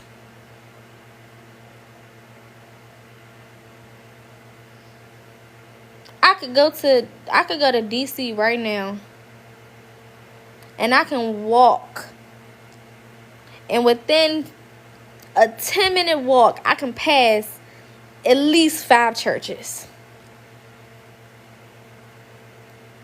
Probably more than that. 10 minutes, shit. Maybe 7.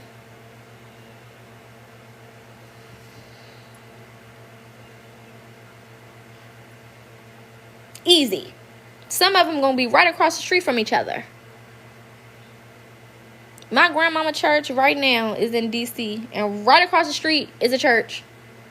And right down the street from that is another church. And when I say down the street, I literally mean maybe 300 feet. And maybe another 500 to 1,000 feet from that is a whole nother church. And on the next street is a whole nother church. And I mean, you could just keep going. And another church. And another one. And another one. And another one. And another one. And another one. They won't give Black Americans tax breaks and credits for slavery and for taking our land. But they'll give a church tax breaks and credits. And that don't make you suspicious?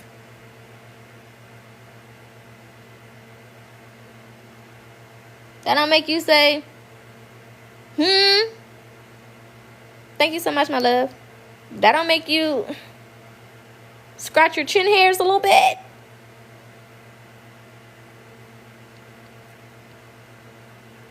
They can go get loans and get them approved. They'll approve the fuck out of your black ass church loan. I mean, quick. But let you go in there to open up a business. Denied. We ain't got nothing for you. Sorry. We ain't got nothing for you in the vault. All of our money is spoken for. Sorry. We don't have it. We don't have nothing for you. Declined. But let you go right back and be like, I'm opening up a church and I need a loan for $50,000. No problem. Approved. Immediately. Approved. Yeah, sure. Whatever you need. However we can show up for you. You need us to help you find a location? What else do you need? And the bigger your church is, the more help you get. And they try to say separation of church and state, which basically means no politics in the church.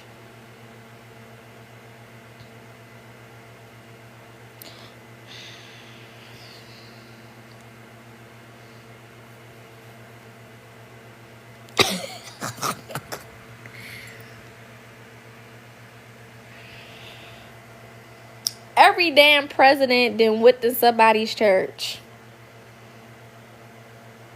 Every time we have a damn presidential election, where the fuck do they be at? In somebody's damn church, sitting in the front. They had Trump ass. They had Biden. They had Barack. They had Bush. They all went to a church.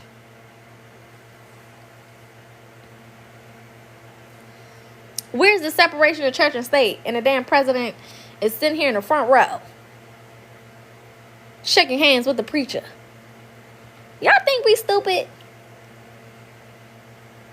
Because apparently, according to the law, if churches are interfering with politics, they're supposed to get their tax exemption removed. They're supposed to lose their benefits. I don't make the laws. The laws was made. How many churches then lost their benefits for telling you who to vote for?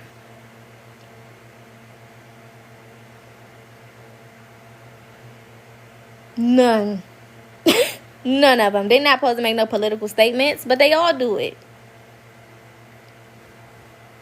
Come on now. That shit is a setup. It is a setup. And what you have to understand is the more people that wake up to what's going on, especially with religion, you're not going to be liked. You're not going to be accepted. Get over that shit. My mother is a pastor. My grandmother's a pastor. Baby, been there, done that, over it.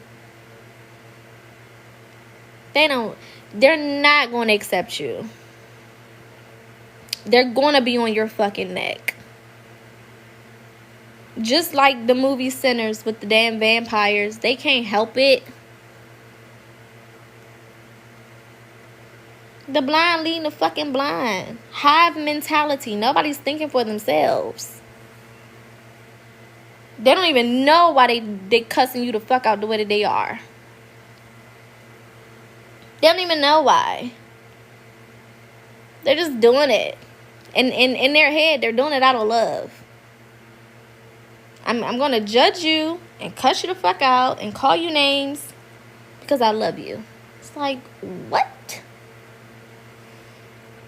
If y'all really wanted people to show up to the church the way that y'all claim, y'all should be a little bit more nice. Maybe. I don't know. Calling me a Jezebel and a witch and a warlock and a demon, I don't think it's going to help me walk through the doors of the church with a $5 offering. That's not going to do it. Telling me I'm going to hell doesn't seem to work the way that you intended for it to work. I never understood that shit. And they'll claim, oh, our job as Christians is to come in and give you the word of God so that you can get the right idea about what's going on and save your soul. Okay, so the Bible says go out there and call people sinners and demons because that's going to make them want to get their soul saved. I mean, I read the whole Bible. I didn't remember seeing that part. Anybody else read the Bible? Was that part in there? Because I don't remember that scripture. I don't remember the part that said, insult them until they choose to come to church. Call them out their name. And ostracize them. And talk shit about them on the family phone calls and in the group chats. Because that's going to make them want to come to church.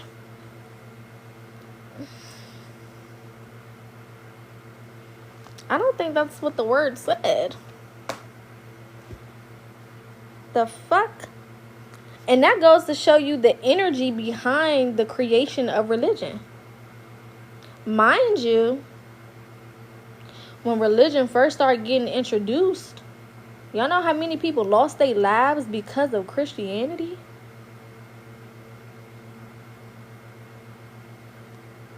Why they always leave that part out? You know how many people was unalived in the name of Jesus?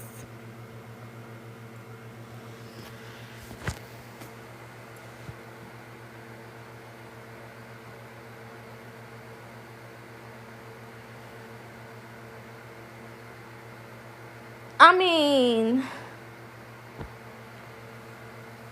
what the fuck?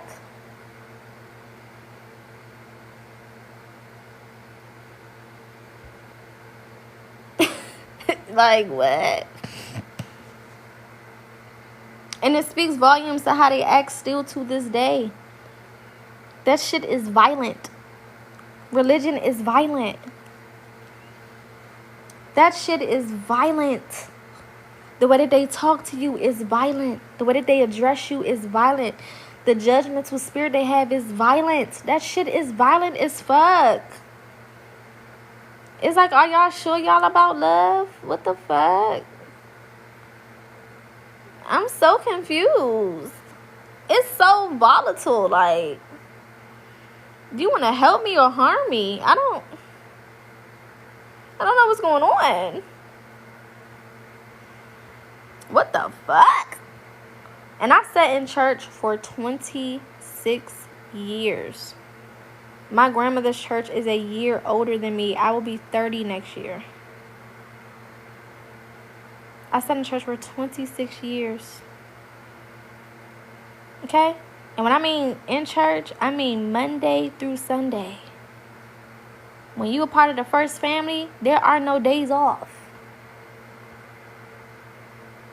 Monday was ministers' meetings. I'm trying to remember everything that happened in the week. Monday was minister meetings, or what did they call them? The people who were over the different departments in the church.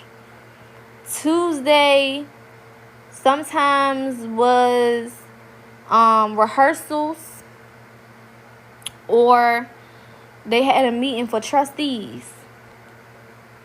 Wednesday is usually Bible study. Thursdays sometimes is also rehearsal day, unless we having a revival that week. If not, that's a church day. Okay? You're coming in for revival, which means it's a full service going on, babe. There's preaching, there's singing. You're going to be there from about 7:30 to about 11 o'clock. And that's if they being kind.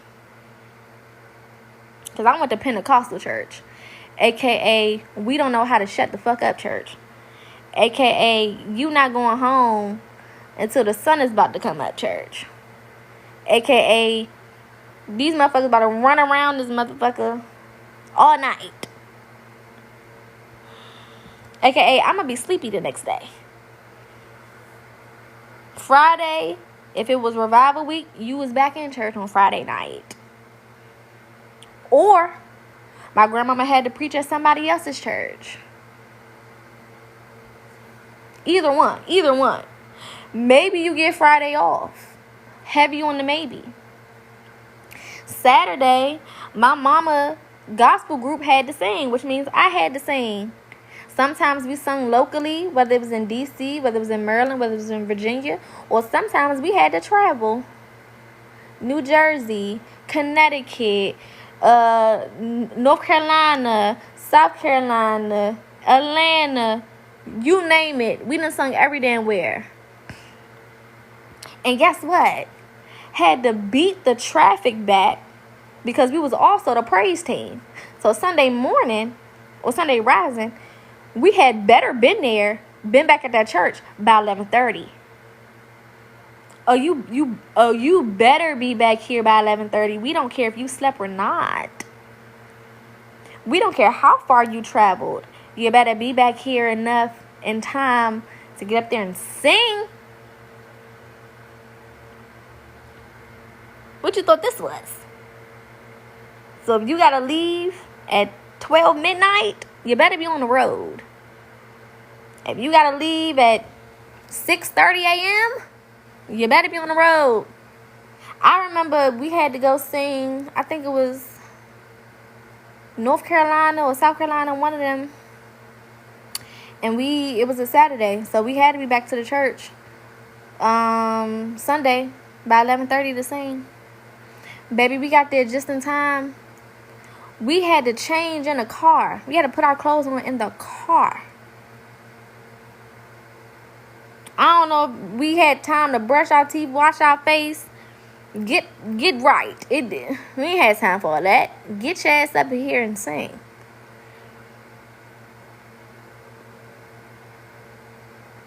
What do you think this is? Get to it. And y'all know Black People Church, we was up there singing the praise team. We up there 45 minutes.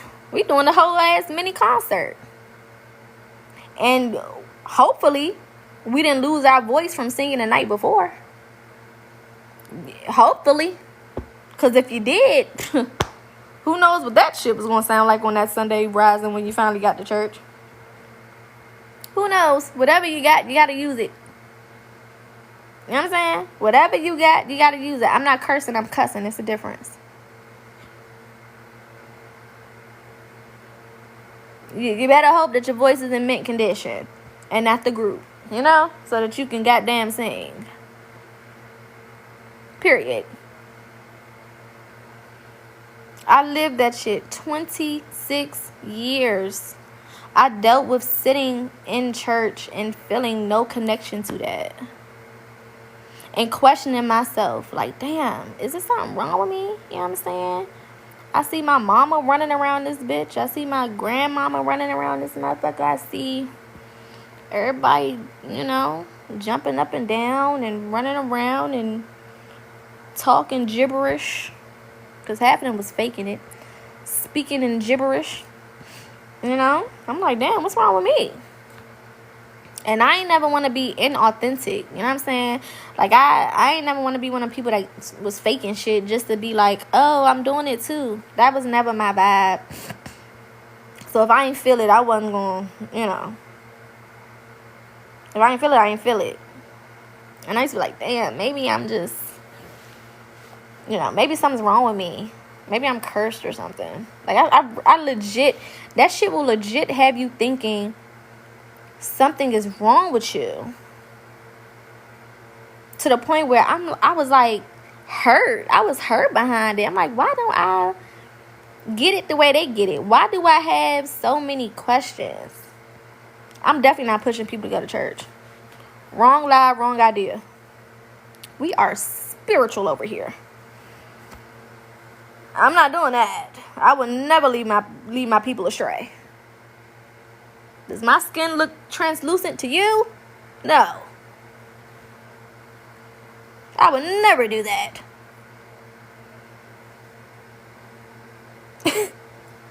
No. Never. Don't expect that from me. You know what I'm saying? Oh, they definitely be faking. For sure. For sure. They be faking like shit. Like I said before, I done heard people say the same tongue since I was 6 and 7 years old to the age I'm at right now. And they saying the same shit. Which lets me know it's rehearsed. Even people who operate in possession. For example, if you go study Ifa, right? In the Ifa tradition, they willingly, some of them willingly accept possession, right? From certain spirits, certain deities. They don't get possessed and say the same shit. Because catching the Holy Ghost is possession. I don't care how the fuck people try to rewrite that shit, baby. That's called possession. You know what I'm saying? Like, you can't go to church and call people demonic and say that, you know, they this and they that when you are willingly allowing yourself to be possessed. Not saying there's nothing wrong with it, but that's what it is. We're not going to pretend like that's not what it is. But that's what it is. You know what I'm saying? Mr. Steele, let me just give you a little bit of information about me, my platform, and what we talk about. We do not believe in Christianity here. We don't even believe in religion. Okay? This is not a time for you to try to force what you feel and what you study and what you believe onto us. That's not what we're here for. Okay? If you believe in church, if you believe in whatever that Bible says, congratulations. But respect the space. We're not here for that. This is a spiritual space. That's like me coming to a church and saying, yeah, the ancestors said blah, blah, blah, blah, blah. And y'all need to go do this and y'all need to go do that based on what I believe as far as spirituality. We don't do that. I said I used to sing in the choir. This is me talking about my past. It's not me talking about my present. Respect the space. That's all we be asking. Just because you practice something specific don't mean that you got to come in and try to make it be what you want it to be. Stop doing that. Y'all got to learn to respect people's belief systems. Respect where people are. If they don't want to conform to what you believe, let it go. Sit and listen like everybody else. Or don't say nothing at all. Or just go somewhere else. I will never understand it. Okay, first time here. Thank you. Congratulations. But understand what I said. Why did you stop singing in the choir? Because I stopped going to church. Not necessarily because, like, again, my mom had a gospel group that I sung with. Even when I, left Christianity and left the church, I didn't stop singing immediately. I still sung for a long time, for maybe like a year and some change, even after I, was vocal about my beliefs. I still did it. And to this day, I literally just sung. My grandmother had her 30th church anniversary in March. I just sang with my mom's group then. Because again, for me, church was always family. Like, my grandmother's a pastor, so I always grew up, that's my family. So they need me to sing, I'm going to sing. I love gospel music. I love singing with my family. It's like a tradition. That's what I grew up doing. So I don't mind it, and I don't feel like it interferes with my practices now at all. You know what I'm saying? The same way I look at it like this. The same way I can sing a trap song that's talking about doing a drive-by. Have I ever done a drive-by in my life? Absolutely not. Will I ever do a drive-by? No. But I'm going to sing it because I like the song. You know what I'm saying? I look at it the same way. So yeah, if my mother was to call me right now and be like, hey, we doing an event. Matter of fact, she just called me the other day and said that she's bringing the group back out to do an event at my grandmother's church for May. And I was going to do it. I won't be there because I'm going to event at my grandmother's church for May. And I was going to do it. I won't be there because I'm going out of town. But if I wasn't going out of town, I would have been there to do it.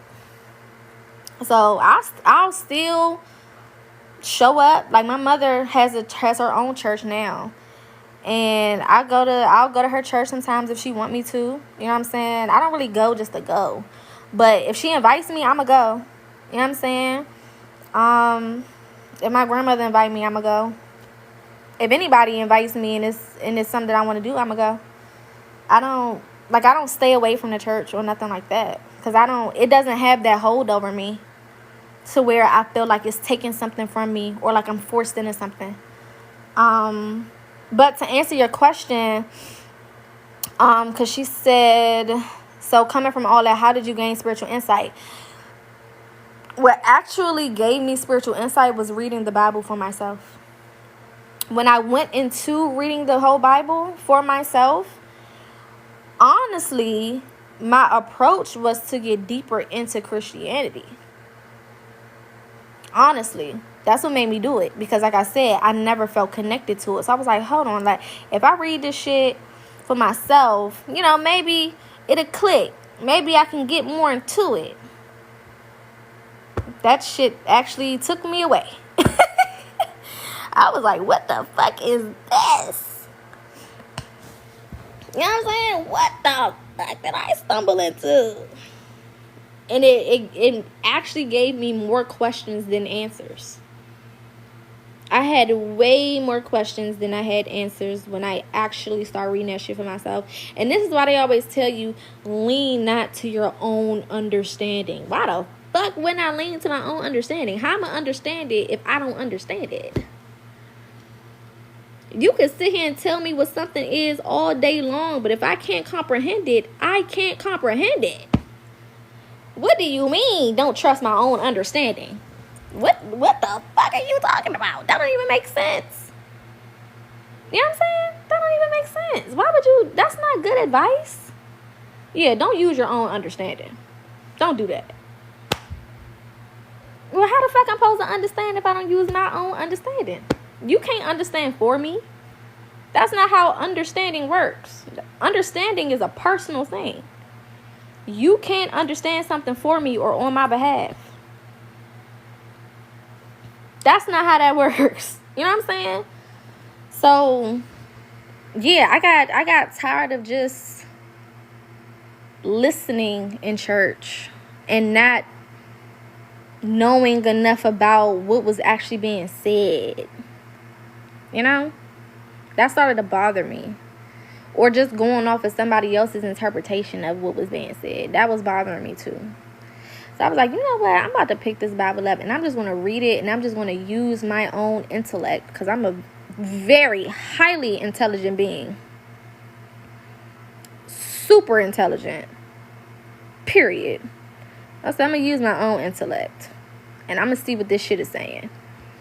And when I went into studying, I always said if I actually told God, I said, look, and when I say God, I'm talking about at that point my religious understanding of God, right? I said, God, if your word is true and if I'm supposed to be a Christian, allow my studies to lead me back to Christianity. Because I'm a facts over feelings type of person. So if it is what it is what it is, no matter how I feel about it. That's always been me. And I'm not just going to take something, especially when it has to do with my soul. I'm not just going to allow you to tell me what it is when it has to do with my soul. No, I need to understand for myself. I need my soul. No, I need to understand for myself. I need to comprehend this shit for me in order for me to dedicate my life to it. Period. Because my soul is way too important to just be letting somebody else tell me what to do with it. I don't care if it's my mama or my grandmama. You know what I'm saying? Fuck that. I need to figure this shit out for myself. So I said, if this is true, and if this is what I'm supposed to be doing, lead me back to it. Baby, everything I studied and everything that resonated with me led me so far away. I mean, to the point it scared me. It was scary. I don't want nobody to think that I just woke up one day and was like, you know what? I'm just going to leave all this shit behind and just step out and do my own thing. I was terrified. I felt like I was betraying my whole family. I felt like I was betraying everything I've learned, everything that I came from. I felt horrible. Like, it took me a minute to accept it for what it is and just allow myself to be natural in it. But it was so much confirmation. The confirmation is what scared me, because it was like, damn, why do I feel more at home? Why do I feel more understood, you know what I'm saying, with this type of mentality than I do over here? And I've dedicated my whole life to trying to make this work. But I instantly feel like this is everything that I've been feeling, thinking. I mean, it's confirming everything. That shit scared the fuck out of me. Like I said before, I was practicing spirituality and still going to a church, still going to my grandmother's church for a while. Because I was so afraid of coming out and just saying, you know what? I don't believe this anymore. This doesn't resonate for me. This is really what I feel connected to. I was so afraid to do that. So I would just go to church, do all of my regular stuff, travel, sing, show up. I was writing the plays for the church for every holiday. In the praise team, whatever my grandmother needed me to do. Sometimes I ushered, sometimes I was her right hand. Whatever I was needed of me, I would still do that shit. And I did that shit for like a year and a half, knowing that when I went home, I was tapping in with my granddaddy. Knowing that when I went home, to my own home at that, I was lighting candles on my altar. And I did that for a minute. Until one day I was like, you know what? Fuck this. Because now I'm betraying myself. And if I can't be real, and if these people don't accept me for who I am, then what the fuck? We just won't talk. And when I finally came out and said what I had to say, I stopped talking to my mom for a while. I didn't talk to my brothers for a while. It was very lonely. My family was calling me witches and saying that I was fucking around with demons. I mean, all type of shit. They was having conference calls about me. Aunts and uncles that I ain't talked to never start calling my phone. Just a whole bunch of random shit started happening. And I'm like, this is weird. Like, it was very uncomfortable for a while. Like, at least a year and some change. Very uncomfortable until they got to a point where they realized, like, we can't change her mind and we can't guilt trip her into coming back and believing whatever we believe. So we might as well just let her do whatever she want to do. And they finally just accepted it and shut the fuck up about it. And then when they started to see my gifts in action, like my grandmother, her grandmother came to me in a vision. And when my grandmother, mind you, my grandmother never talked to me about her grandmother. I didn't know her name. I didn't know no history on her. I didn't know nothing about this lady. But she came to me in a vision. And one day I just so happened to be on a three-way with my mother and her mother, which is my grandmother, the pastor. And I brought it up. And it looked like my grandmother seen a ghost. Like, it looked like she seen a fucking ghost. And she was like, how do you know that name? And I'm like, she came to me in a vision. And she was too stunned to speak. Like, she didn't know what the fuck to say. And it always happens like that. You know what I'm saying? They feel however they feel until you start operating in your gift and they see it. And you can't deny that gift. There's nothing you can do about it. You can't deny that shit. You can't deny when you know what you know. And ain't nobody told you. You ain't got no background knowledge. You ain't got no, cheat code. It's just straight intuition, straight divine intervention, straight connection with your spirit team, with the spiritual realm.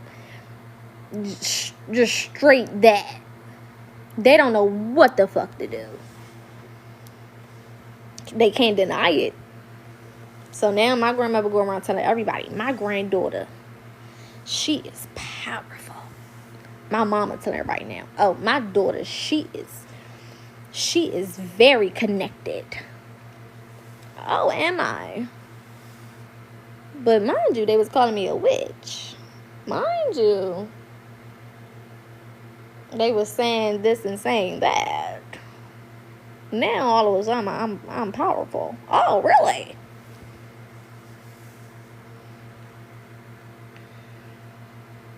That's why I always tell people, when you're getting and tapping into your spirituality, don't argue back and forth with them people. Let them have it. Because eventually they'll see what they're supposed to see. It doesn't mean that they're going to respect you. Because some people will see it and they'll still try to deny it because they just don't want to give it to you. My family is a little different because they gave it to me, eventually. But everybody's not like that. Some people will see it and they like, nah, I'm still going to tell you to your face that you ain't shit and you don't got it and you inaccurate just because, they don't want to let you have it. It don't mean that you don't have it. It just means that they don't want to give it to you. You know what I'm saying? They don't want you to walk around really having a confirmation that you are as powerful as you are. Because for some of them, they feel like the moment that they confirm your power, they lose theirs. Damn, that was good. Spirit, you said that. The moment they confirm your power, they feel like they lose theirs. And some of them operate off of feeling like they are the most powerful or they are above you when it comes to religion or spirituality. And my church, or my family being the church, and my family being women dominated, which is nothing wrong with that because we come from matriarchs. You know what I'm saying? That's really how it's supposed to be. We're supposed to be under matriarchs because women are the connection to the spiritual realm. That's a whole nother live for another day. A lot of us come from matriarchal families where the women are leading the family dynamic, right? And in my family, all of the women have spiritual gifts. You know what I'm saying? My mama is very spiritual. My grandmother is very spiritual. They may give credit to another source, but they are very, very spiritual people. Very in tune. Right? But with that comes the ego.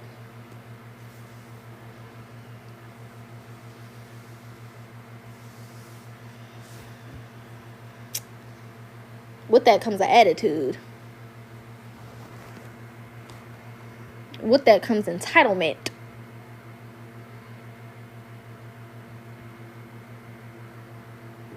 With that comes being a know-it-all.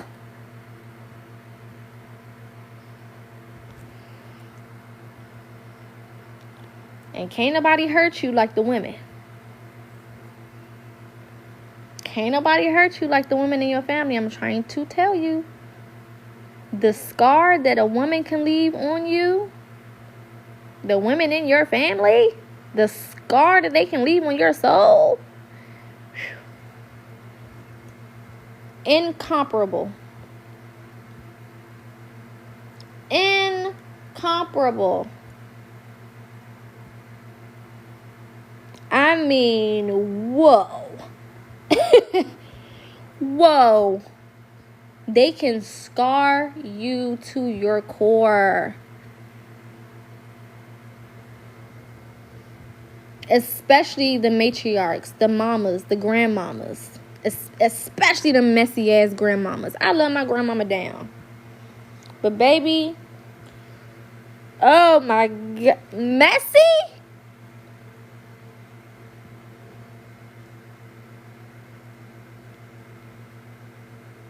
The pastor, the apostle, messy.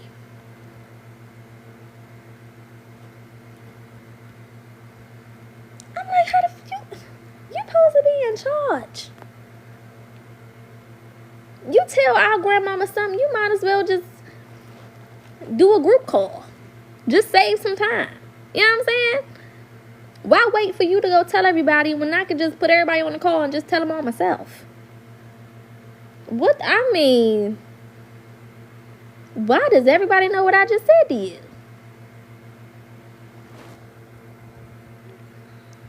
The mess that some of these grandmothers keep going in the families. The mess that comes from the women in the families. This is why anytime that whole debate of when our women, specifically black women, when we try to put it all on a black man, not saying that they don't have their responsibilities, but no.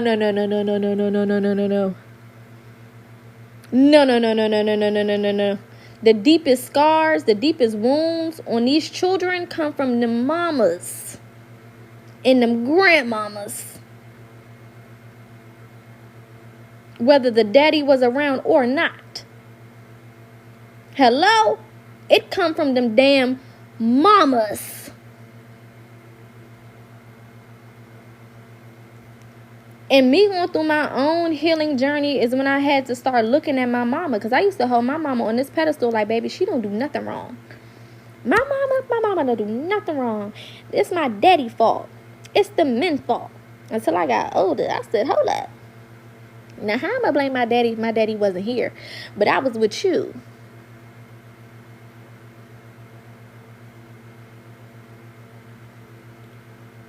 I was in the house with you. Women set the tone for the environment in the home. For example, we all had an experience with our black ass mama coming in the house irritated because of work and just cuss us all out. I mean, your mama be so irritated, you don't even want to move in the house. You don't want to go to the kitchen. You don't want to ask her nothing. You just want to stay clear. Because when mama feeling some type of way, the whole house get heavy. When mama feeling some type of way, I mean, it sucks the air out the room. You don't want to breathe in her direction. You don't want to look at her too long. I don't want to talk too loud. You be scared to move.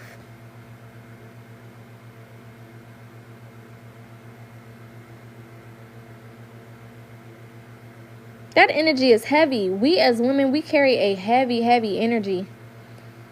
We carry a heavy energy. And when you mix that with,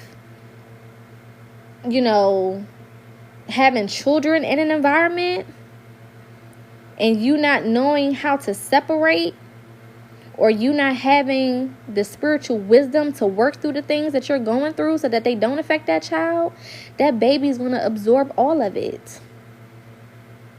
It's going to absorb all of that pain, all that hate, all of that depression. We just sponges in our mama environment. And we just soaking up everything that she's putting out energetically. We just soaking it up. Again, this is not to take any responsibility off of the men. You know what I'm saying? This is definitely not to do that. But at the end of the day, we hold way more weight than the men. Especially when it comes to these kids. And I'm going to always be more on the neck of a woman because I am a woman. And we have a hard time tapping in with our emotions, with our feelings, with our energy. You know what I'm saying? We have a lot of shit to heal that we ignore. And we can't do that. Especially raising these babies. Because it's not fair to these kids. You know what I'm saying? It's not fair to these kids. These babies is innocent. Why the fuck do they know about what their daddy did and they walking around with these type of mentalities at a young ass age? What? That's not okay. We gotta heal. We have to heal for these babies. Women teach the next generation. We bring we bring up the next generation. We are the creators of the next generation. You know what I'm saying? Yes, we are the backbone of the family structure. So when we are not doing what we're supposed to be doing, we fucking these babies up. It is what it is. Whoever can feel however they want to feel. I don't give a fuck. And again, this is not to take away the responsibility of men and what they're supposed to be doing in the home. But we got to come correct as women. I'm not a man, so I can't sit here and tell other men the way that they need to show up as a man, because I'm not a man. Go watch a man's live for him to give you all the ins and outs of how to be better for the black family. I can only give you an opinion on that. But as a woman who has had to go through my own healing process because of my mom, and the things that she instilled in me purposely and subconsciously, listen, we got some work to do. We got some work to do. We got some work to do. You know what I'm saying? We got some work to do, baby. And the journey is not going to be easy. But my life would have been a lot differently if I experienced and witnessed my mother healing. Not being all the way healed, because that's not fair. That's not fair to her, right? So it was never for my mother to be all the way healed. But had I watched her in the process of healing and becoming a better person and going through the different traumas and things that she experienced, that would have taught me something completely different about womanhood and how to show up in my essence as a woman. What? A whole 180 of my mentality. Easily. You know what I'm saying? Easily. Whole 180. You know? And again, she didn't have to be perfect. She just had to be doing something about it. My mother didn't choose to start doing something about it until I tapped into my spirituality and then started holding her accountable. And even that was a process. Because you can't tell a black woman what she did wrong. Oh, no. The waterworks come. The attitude come. You not grateful. You entitled. You don't know what I went through. Why you not mad at your daddy? You know, oh, God. I mean, the accountability is just somewhere in the stratosphere. You can't say nothing to a black woman about what the fuck they did. And I didn't realize that I picked that up from my mother. Because at one point, people would try to hold me accountable for shit. And I'm like, it's because of you. You know, I was really good at pointing a finger. Well, if you didn't do this, and no, if my situation wasn't this, and I always had an excuse. And I didn't realize I picked that up from the women in my family. My grandmother, to this day, I love her down. And y'all know I'm very transparent with my family situation because a lot of people need confirmation that they're not alone in the way that their families are. And just in general. So I don't hide shit. My family has gotten mad at me so many times about putting certain shit on social media. I don't give a fuck. I'm here to help people. I'm not here to sweep shit under the rug. That's what y'all been doing. And look at where we at. You know what I'm saying? My grandmother, to this day, accountability what? What's that? What's accountability?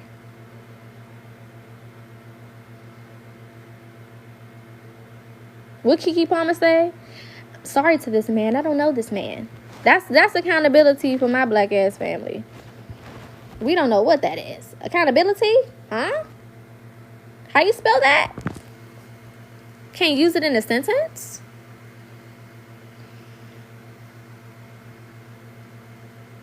They don't know what the fuck that shit is. And I said, I don't want to be like that no more. I started looking around me and I started seeing all the things I didn't want to be, I was slowly becoming. All the things that irritated me and annoyed me about my family dynamic and the women in my family, I started becoming that shit. And you won't even notice it's happening until you become more self-aware. Self-awareness is key. Learning yourself, spending time with yourself, that's what shadow work is really about. You understanding you on a whole different level and becoming more self-aware. Self-awareness is key.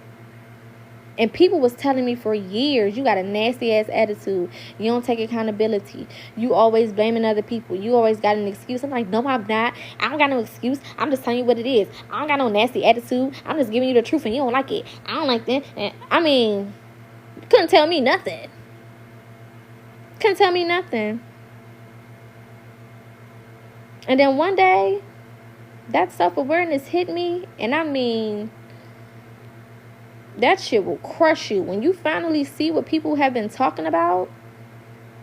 Because I think another part of it was, for me specifically, I was always the black sheep in my family. You know what I'm saying? I was always different. So I thought a lot of people just had a problem with me because I was different. I just chalked it up to that. Y'all just can't handle me. You know what I'm saying? I'm just not like y'all. You know what I'm saying? Y'all just can't digest me. So a lot of what people were saying to me may have had some truth to it. But because I was already used to being attacked in a lot of different ways, that's just how I saw it. Oh, y'all just trying to attack me. Y'all just trying to come for me.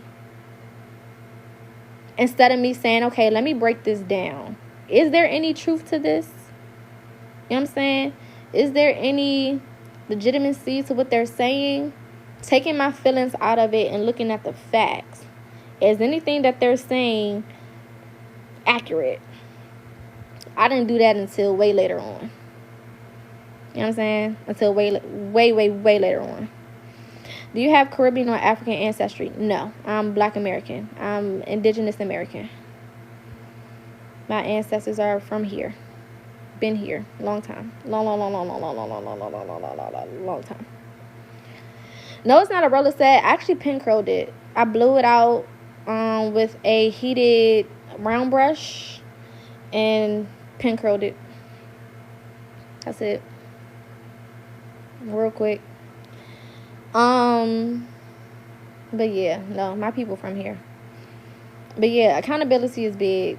You know what I'm saying? And if everybody would take time to be self-aware and be accountable for themselves and their actions, we would solve a lot of problems. But the issue is we're doing a lot of finger pointing as if we all don't have shit to work on. You know what I'm saying? As if we all don't have shit that we need to do. Like the whole finger pointing, no, it's men's fault. No, it's women's fault. No, black men need to do this. No, black women need to do that. No, everybody need to do something. The fuck? Ain't nobody innocent out here. We all got a responsibility. We all got some shit to work on and clean up.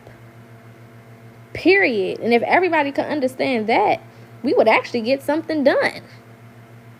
But everybody wants to be right. Everybody wants to be above the next person. It's not about that. That shit is so annoying.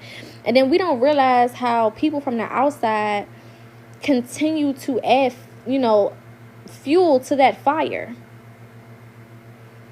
Got us talking about stupid shit. I can't stand the whole, if a man take you to Cheesecake Factory, how you gonna feel about it? Bitch, do y'all see any other group of people talking about fucking Cheesecake Factory? And Red Lobster? No, they don't give a damn. We online arguing back and forth about Cheesecake Factory. And these motherfuckers is out here creating unions. We are missing the plot. We don't have no black schools. And I'm not talking about HBCUs, because all HBCUs are owned by non-black people. I'm sick of that shit. We don't have no black schools. There's no such thing. We don't have none. We don't have no black hospitals.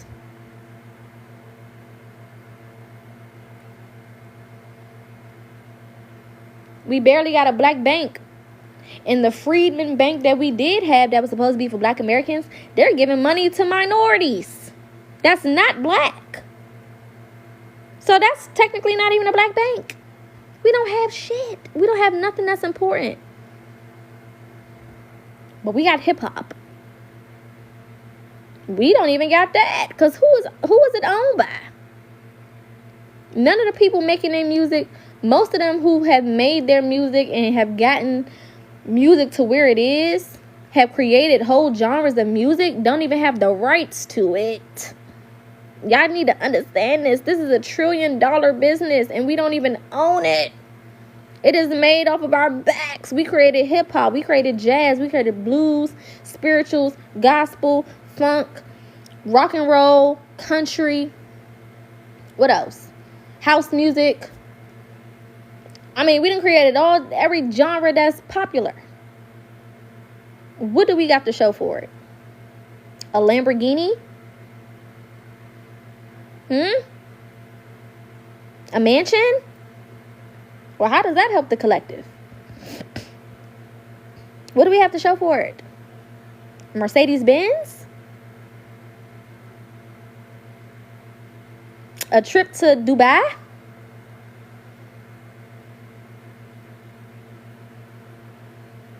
We don't have nothing to show for that.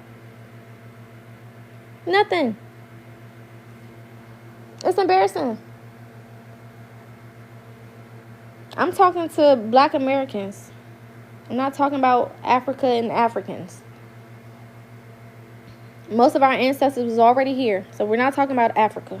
Africa is responsible for Africa. I'm talking to my Black Americans.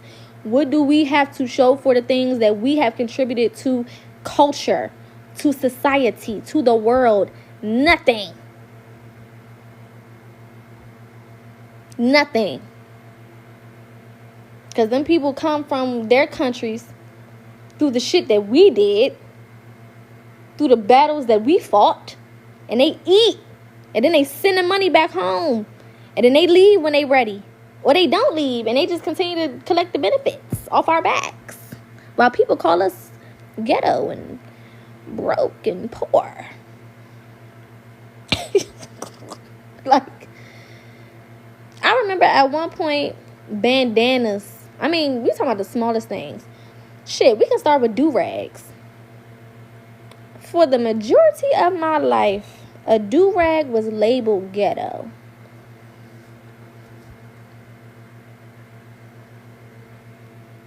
So ghetto. Ghetto. Hood. Ghetto. You're poor. Now you got white tea people in do-rags.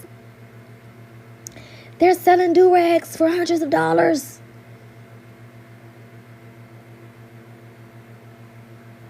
Excuse the fuck out of me. Bamboo earrings. Y'all remember bamboo earrings from back in the day? Black American culture. They selling them bitches for thousands of dollars. We got our bamboo earrings from the motherfucking beauty supply store, and they call this ghetto. Now Gucci sell bamboo earrings for $300. And now it's chic. It's fashion. Long nails. We have always been the nail girlies. Now, long nails are in. It's chic. It's fashion. I can't count how many white tea women I've seen with long nails. And if y'all know, for real, back in the day, our nails weren't just acrylic. It was your real nail that was long as shit, and they just put the acrylic over it to protect the nail from breaking. Can I get a witness? We wasn't just walking around with fake nails. It was our real nail up on that motherfucker. I remember in the early 90s, or in the late 90s, early 2000s, my mama nails was so long, and she had a little, layer of acrylic over it, so they wouldn't break, but they was so long and healthy. When they took that acrylic off, them nails was healthy. They was thick and healthy. Now it's an aesthetic. The designs we used to have in the 90s and in the 2000s on our nails has become an aesthetic. Nobody wants to say we as Black Americans have culture. Our shit always got to come from somebody else. What do you mean? Because the shit that we was doing, y'all called ghetto. So how did it come from y'all if at one point it was labeled ghetto? How did y'all invent it if we've been over here minding our business for I don't know how long? Nobody never want to give us credit for what the fuck we done did. Now that we're waking up and understanding how powerful we are. See, social media was intended to be a distraction, and it turned out to be educational. Because what they did was they cut out the middleman, which was them. They was the middleman. They was the one passing us information. Like the game telephone. They'll go over there to Africa and they'll tell them stuff about Black Americans. Then they'll come over here to Black Americans and tell us stuff about Africans. They'll go to the Caribbeans and tell them people stuff about Black Americans. Then they come up here and tell us stuff about Caribbeans. And we all looking at each other funny. We all looking at each other crazy. until they erase the middleman. Now we can see the direct inspiration of our Black American culture. I mean, people love to hate, but why the fuck is they in Africa dressing like they in the Bronx? It's hot over there. Why do you have on a motherfucking Nike tag? It's 90 degrees. Why do you have on Timberlands?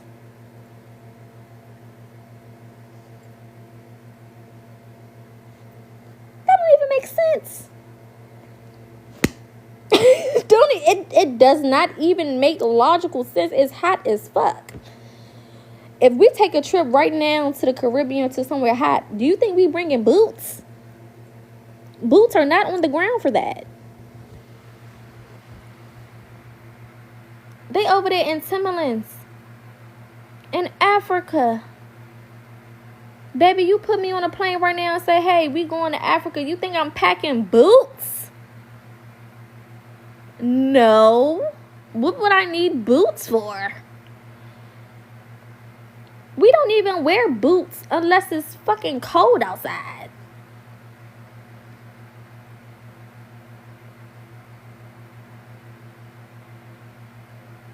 I'm confused.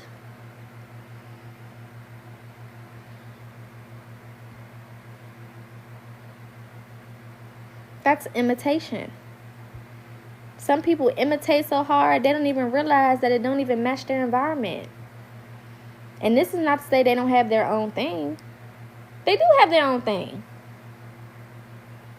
Why not go hard with that? I don't get it. You know what I'm saying? And there's nothing wrong with giving appreciation to a culture. But why don't nobody never want to show appreciation and respect to our culture? Why is it always y'all don't have no culture? Why you literally are partaking in our culture? I don't like that. I'm not with that shit. Don't disrespect our culture like that. Because we have hundreds of documented years here, and even more undocumented through their system of being here and creating our own shit and having our own shit. You know what I'm saying? Don't disrespect it. I'm not with that shit. I respect everybody's culture. You'll never see when we as Black Americans want to show respect for other cultures, we do it respectfully.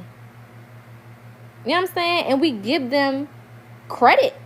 We not saying, oh, that's really our shit. And no, we give whoever credit for whatever. Whatever it is. If we want, showcase it, we're going to do it by saying, hey, this came from these people. This is they shit. This came from these people. This is they shit. Right? We just showing our appreciation for it. Why can't nobody else do that for us? Because, again, them people went over there and taught them that we don't have no culture.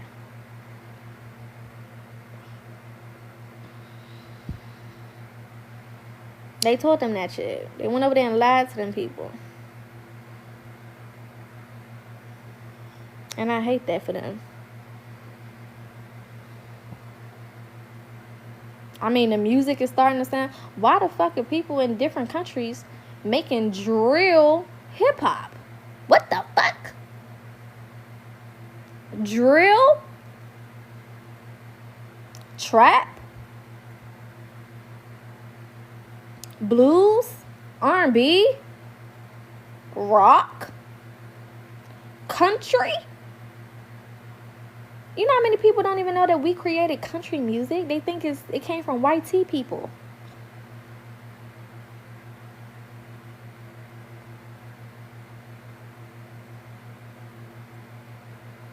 You know how many people don't know that we created rock and roll? They think it came from white tea people. They think that they started that shit. What?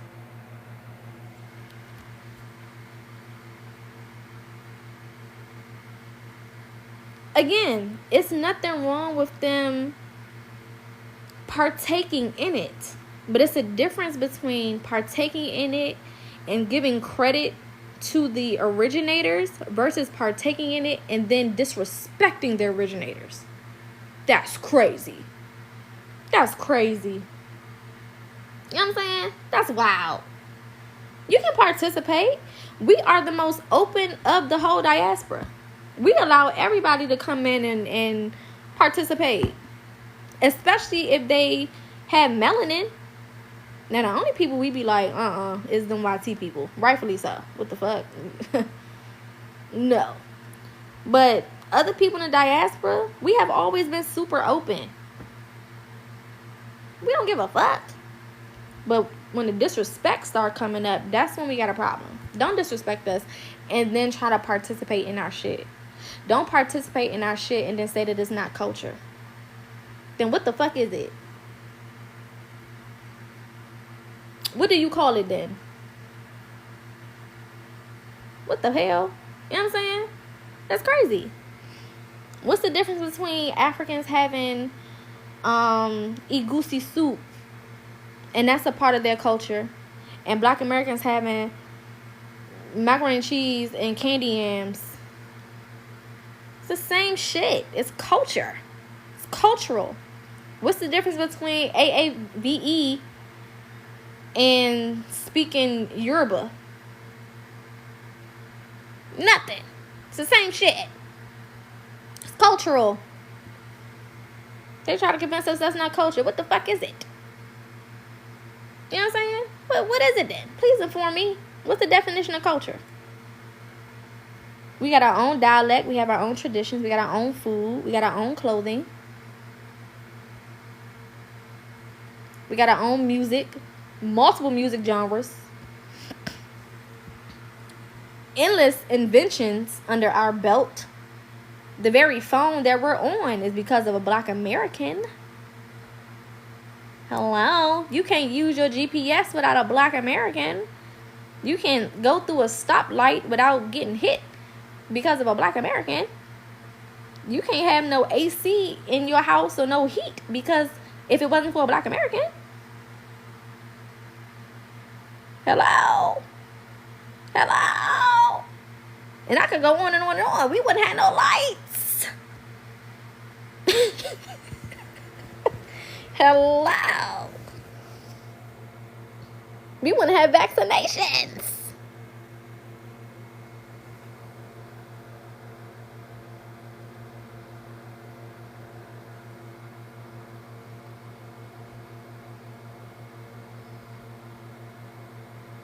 Okay. Thank you. Heart surgery. I mean, we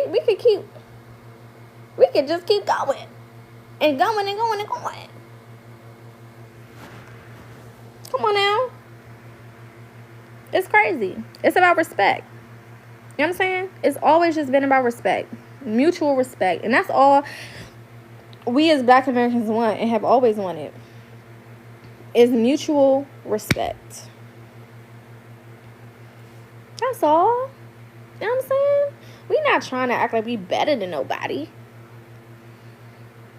But also, what I learned too is we are one of the only groups in diaspora that is very unapologetic about who the fuck we are.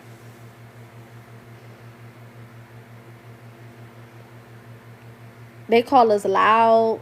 They call us ghetto. When in reality, we just not pussy. We don't give a fuck.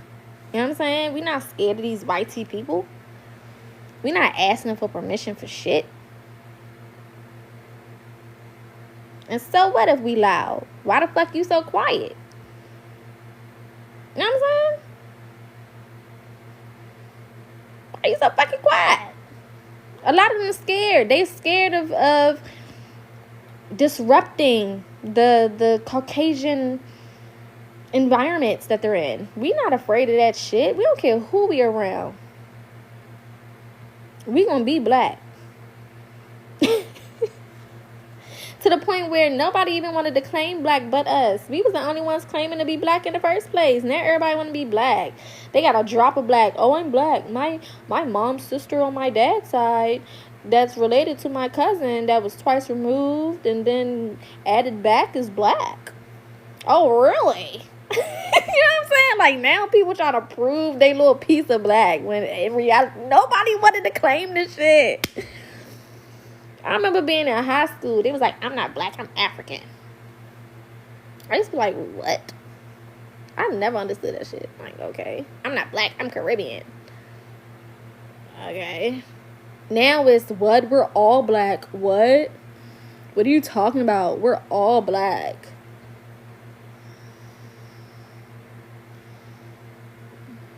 Y'all was not claiming that shit at first. Stop it. Y'all saw that as an insult. Y'all didn't want to be associated with us at all. Until social media started getting popular. And blackness started getting popular. And they started to see how confident and how, you know, proud we were of being black. Now everybody is a nigga. Everybody want to be a nigga now. I remember growing up, Mo. And if you was growing up in the 90s and in the early 2000s, y'all know I'm not lying. They did not want to be called nigga. They did not want to be called black. They used to get so offended, like, so offended. I know I'm not the only one who remember that shit. They did not want those labels on them. Now everybody want an excuse to say the N-word. Now everybody want to be black. I'm like, what the fuck happened? Like, y'all went from, I'm not this, I'm proud to be from here. My people from here, my people from here. And we like, okay, cool. Now all of a sudden, we're all black. I'm black too. I can say the N-word. Okay. I guess. Alright. Shit. My bad, Sister Soldier. I ain't mean to offend you by not calling you the N-word. Sorry. Shit. Like, damn. They ain't never want to be called that shit until now. Now everybody want to be labeled a nigga. Okay. I mean, they arguing people down to be considered black. I said, what the fuck is going on? Nobody want to be associated with that shit. Until they saw how proud we was in our blackness. And we are very proud. I love my black American people so much. I promise you. And this is no shade to no other group in the diaspora, but I am what I am. I love y'all down so much. I love us as a collective so bad. Because we just got ways about us that's just so unique. And I just love it down. Like, it's just so good. We the funniest. I don't care. We the funniest. We are hilarious. Honestly. And we don't even got to talk. You know what I'm saying? We just be looking at each other like.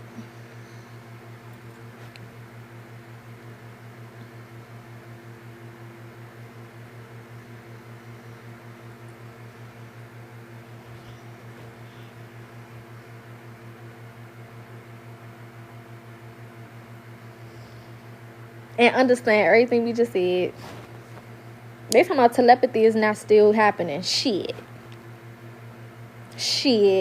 Get around some black Americans. We use telepathy on a daily basis. On a daily basis. And don't let us catch each other in public somewhere.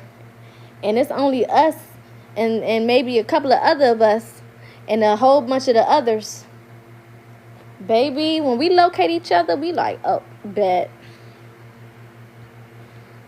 I love when I see one of my people and we just out and about and there's a whole bunch of others around and you spot that other one of you and you're like, I'm good. It's like a safety. It's like you just feel safe. You just know you're going to be all right. You know what I'm saying? It's like no matter what happened, we got each other. You know, you give each other that contact, that eye contact. Like, look, if some shit go down, I got you, you got me. You ain't even got to say it. You just look at that motherfucker. And it's like, y'all already know. We in this together. I love us down. And I'm so happy that we're proud to be who we are. Like, even with the world trying to convince us for so long that our ways are ghetto and the things that we do is ghetto, and, you know, they don't want to have us around in certain places because we bring down the value and blah, blah, blah, blah, blah. All the shit that they try to convince us. You ain't got no culture. You ain't got this. You ain't got that. Blah, blah, blah, blah. And we don't give a fuck. We still gonna be over here doing whatever the fuck we do. Proud. And a lot of them don't like that shit. Just remember, a light skin introduced the community to the dark side of retaliation. What are you talking about? I love us down. There is nobody like us. Nobody like us. Period. And this is why I will never date outside of my people. Oh, Malcolm X, yeah. I don't care. Call me what you want. It's going to be my black ass with another black ass man. And we're going to have a black ass family with some black ass kids doing black ass shit every black ass day about black ass life. Period. If it's not that, I don't want it. I want to do black shit with my black people every black ass day. And if it's not that, I don't want it. I have never seen anything wrong with people wanting to date within their own communities. What the fuck is wrong with that? I don't get offended when white tea people say they only want to date white tea people. Why would I get mad? I don't care. I'm not offended when Chinese people say they only want to date Chinese people. When Asian people only want to date Asian people. I don't care. What they got to do with me? Y'all be getting offended by that shit. We're supposed to love everybody. What the fuck does that have to do with me?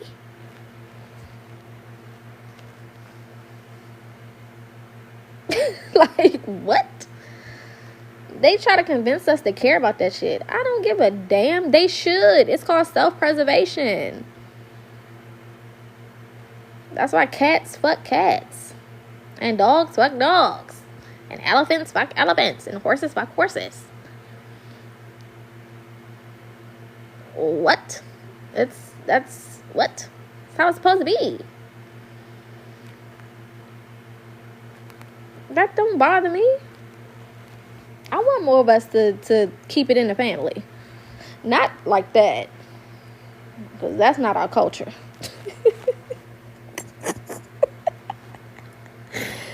It's my bedtime.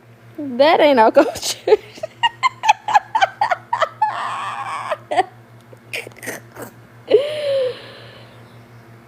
Woo! We don't represent that. That's not what I mean by keeping it in the family.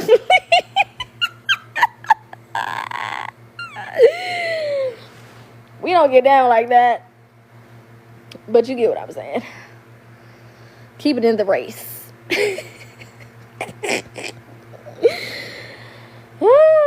Listen, we not from that. Not at all. They tried to force that shit on us, but we got it together real quick. Hell nah. I don't even go like that. But yeah, all in all, and I'm black, y'all. And I'm black, y'all. And I'm blickety, blickety, blickety, black, y'all. And I love it. I love it. Damn. And don't be afraid to be boastful about your blackness. Even though black Americans, we are the most boastful about our blackness. Everywhere we go, we gonna let them know, nigga. We is niggas.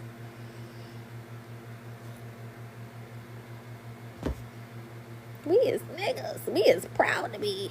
You know what I'm saying? And not niggas in the way that they try to make it seem like. Because, you know, we took it back and we reclaimed that. And a lot of people don't understand that. But we get it. Nigga to nigga, we get it. You know what I'm saying? Baby, we is niggas and we proud. We is black and we is proud. You can't make us ashamed of that. There's nothing to be ashamed of. Look at the impact we got on the world. I mean, we could do something today.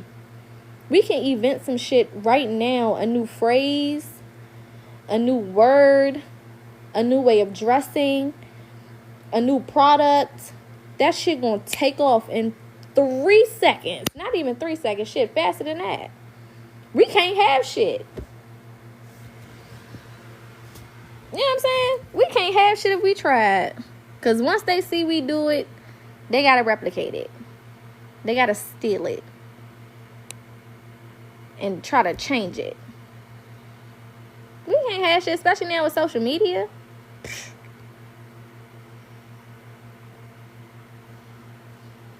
You know what I'm saying?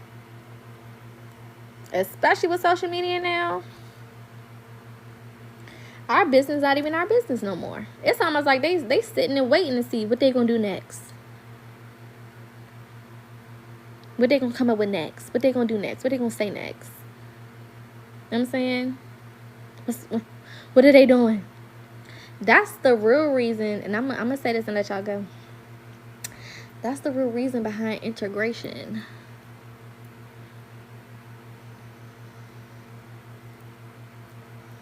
What do you say? The closer I get to you. That's why they wanted our ass to integrate. We can't let y'all take all them good ass ideas over there and keep them for yourself and leave us out in the cold. It is 2025 and there are people still discovering washcloths. Washcloths. As we call it, a rag. They are discovering rags. It's 2025. They are discovering rags. Do y'all understand what I'm saying? They are discovering daily showers or baths. They're discovering washing your legs.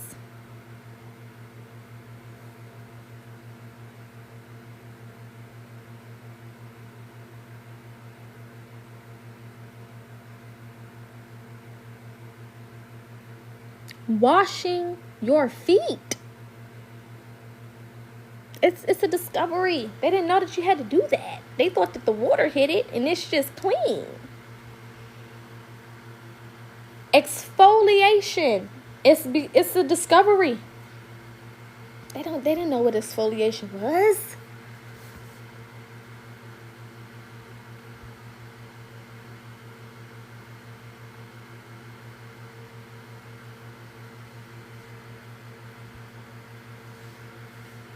They discovered moisturizing and even tried to rename it and call it slugging, if I'm not mistaken. Go look up slugging. It's their version of moisturizing your body. I'm not lying. This is real shit. Now, we as Black Americans have all went through being a child. And before you go to school or you leave the house, your mama take that Vaseline or that Aquaphor and disrespect your face. I mean, all in your nose, just wiping your face with that shit as if they don't even give a fuck. You can't breathe. I mean, it's in your eyes. They don't give a shit. That face is going to be leathered. You're going to be looking like a fresh Krispy Kreme donut leaving that house. Do you hear me? I mean, we came to school greasy. Every black kid I know, we all showed up greasy as hell. It's like a rite of passage. And we do it to our kids now. Grease they whole shit up. We just out here looking like fresh fucking donuts. I mean, grease to the point where if you ashy in a black family, we are talking about you. Because what you mean you ain't put no lotion on? We don't care if you light skin. What the fuck you mean you ain't got no lotion on? Why is your knees so ashy? Why is your elbows ashy?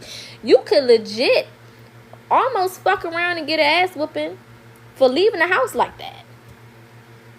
Our mamas took offense to that. I know you didn't leave my house and not put no lotion on. I know you didn't.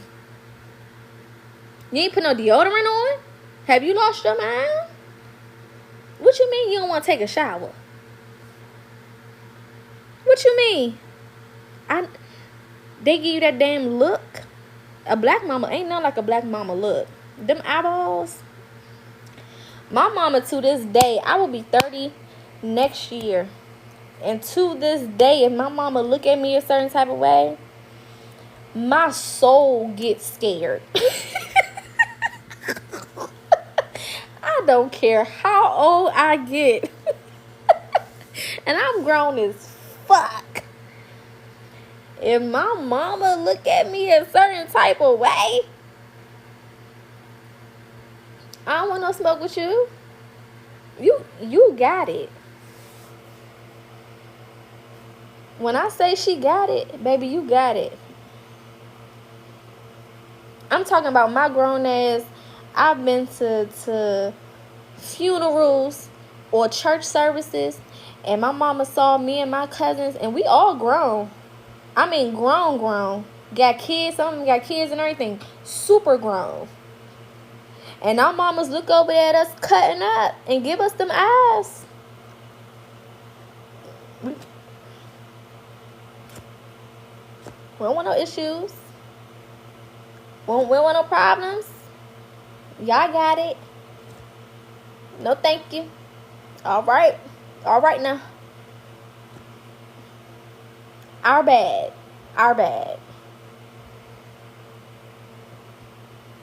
It can be your auntie. It can be your grandmama.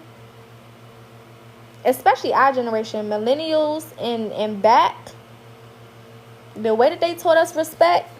And you had to respect all the elders. What? Not just your mama. Your auntie. And all our aunties not even blood related. Some of our aunties just grew up with our mamas. Some of our aunties just lived down the street from our mama.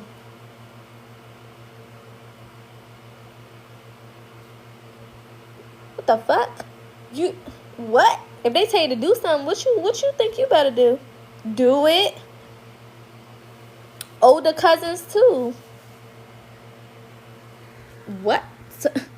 Spanked our ass, got us together, popped us. And don't get you an auntie that like to pinch. Them was the worst ones. Lady, don't pinch me. You know what I'm saying? I'd rather you just whoop me.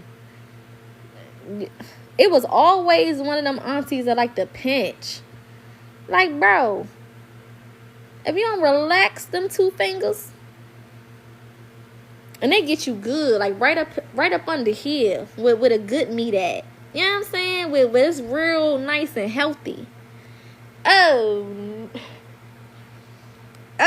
God. And then got the nerve to say, you gonna give me something to cry for.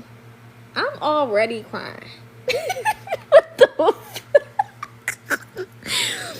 Black mamas are some of the funniest people on this earth, man. Because what do you mean you got more? I'm already crying. What more can you do? Like, what? I mean, the sayings. We've all heard the same sayings. I'm not one of your little friends. Well, Ma, duh. I don't think none of us thought that you was our little friend. I'm not Boo-Boo the Fool. Well, let you try to say somebody is a liar. I mean, they treat you like you just cussed the whole family out. Nah, Ma, they lying. Lying? Oh, you better not slam a door in a black woman's house. Have you lost your mind? Do you want to go to sleep forever? Or roll your eyes? Or put your hands on your hips?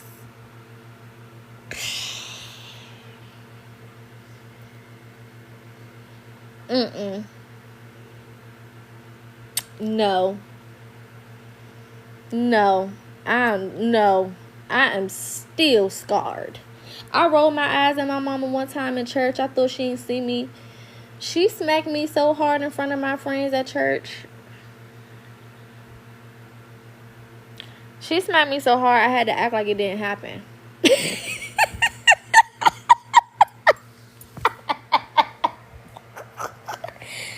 She hit me in my face so hard I had to act like it was a dream or something.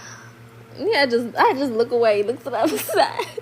I didn't know what to do. I said, "Ma, it's people right here. You couldn't take me to the back or something? In front of my friends." I saw you roll your eyes. How did you see that? I thought I turned. They see every fucking thing. That shit is a superpower. Like, how the fuck did she see that? They know everything. It's like, how do you know? Is somebody snitching? I had 3 brothers. I'm like, did y'all tell Ma? Blah, blah, blah, blah. Like, we ain't said shit to her. How the fuck do she know this shit? Like, she just knew. Like, oh my God. Oh, that's when your parents used to come to the school and sit in your classroom. They don't do that enough no more. And I was a school teacher. I wish I had more parents when I was teaching that would come sit in that damn classroom. But even then, a lot of these kids, I'm not going to say they not scared of their parents. And I don't think you should be scared. But you should have a certain respect for your parents, that their presence is enough. You know what I'm saying? When you can still wild out and do whatever the fuck you want to do, when your parent right there, that's the parent's fault. That's not that kid's fault. Like, you didn't instill any type of respect within your child for you as the parent. You know what I'm saying? Millennials, Generation X, baby boomers, shit.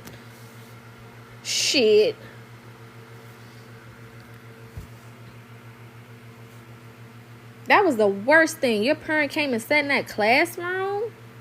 What? Oh my God. That was like... Or even you can't go outside. I can't go outside? That was like the worst thing you could ever hear. And don't let it be the summertime. What you mean I can't go outside? Like, for 30 minutes or something? Oh my God, I can't go outside? I wanted to end it all. I wanted to run away. I used to be like, I'm running away. I can't take this. What you mean I can't go outside? And then you could hear, like, things just sounded different back then. You could just hear everybody having fun. And don't let your friend come knock on the door, because then they're going to embarrass you. They knock on the door. Hey, can she come outside and play? No, she in trouble. Why you tell them that? Now everybody know I'm in trouble. Why would you say that to them? That's so embarrassing. And you gotta hear it. You like in earshot. Like, you can hear it happening. And you're like, maybe because they came and knocked on the door, she gonna let me out. No. That's actually not what's gonna happen. No, she in trouble because she don't know how to goddamn act. She didn't want to do her schoolwork. She want to play around in class. Why are you telling them so much information? Like, why are you doing that? You don't have to tell them all that. I mean, wow. Talk about embarrassment. And then when you finally do get a chance to go outside, everybody like, ooh, your mama said.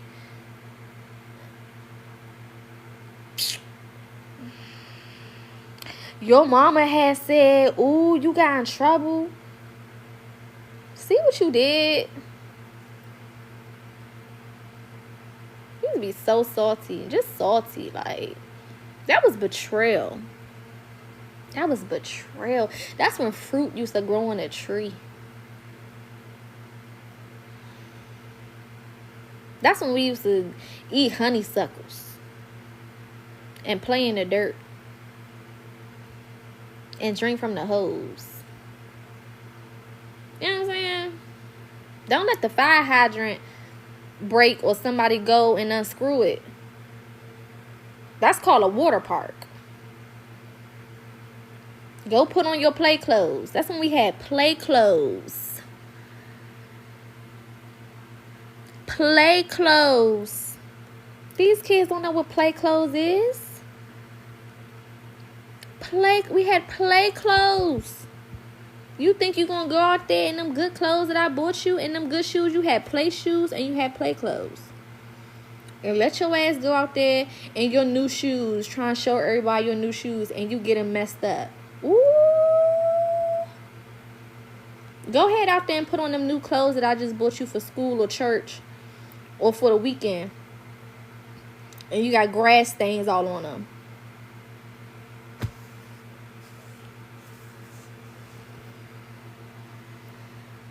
That's your ass. That's your ass. Oh, you better be in that house by the time the street lights come on.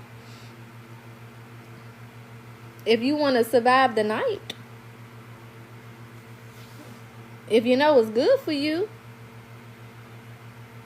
Ain't nothing put more fear in my heart than being down the street when I see the street lights start flickering. Oh, God. I gotta go. Oh, I gotta go. Oh, I gotta run. I gotta run. Oh, I got a whole ass. Oh, my. Oh. Don't let you be too far.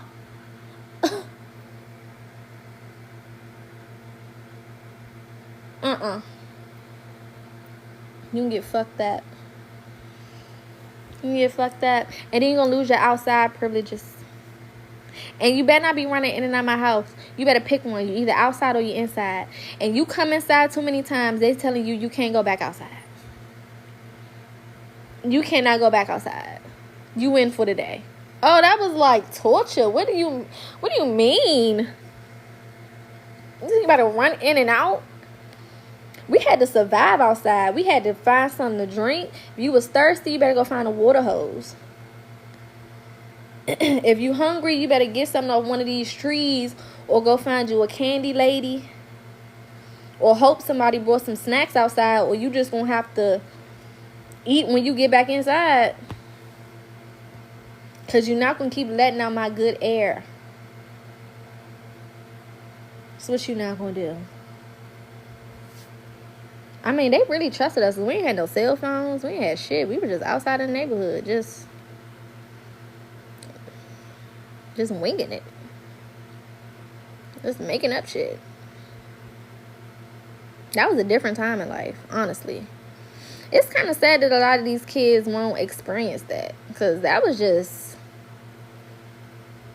a different time. Like, they really technically did not know where the fuck we was at.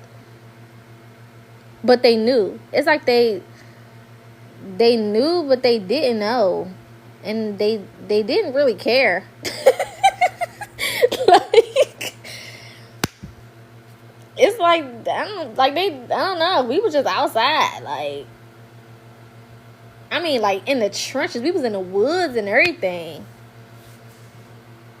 Them hot ass metal slides. Why the fuck did they make that for us? They didn't care about us. Cause why was the slides metal? And it gets hot in the summertime. And that heat, when we was young, was different. I mean, the heat now is different too, but it was hot as hell. Why the fuck did they give us the metal ass slides? And we got on it anyway. And then the slides used to be high as shit. Do y'all remember that? It was not like a safe height. Like 4 feet. That shit was like 10 feet. Like, you had to climb the stairs high as fuck.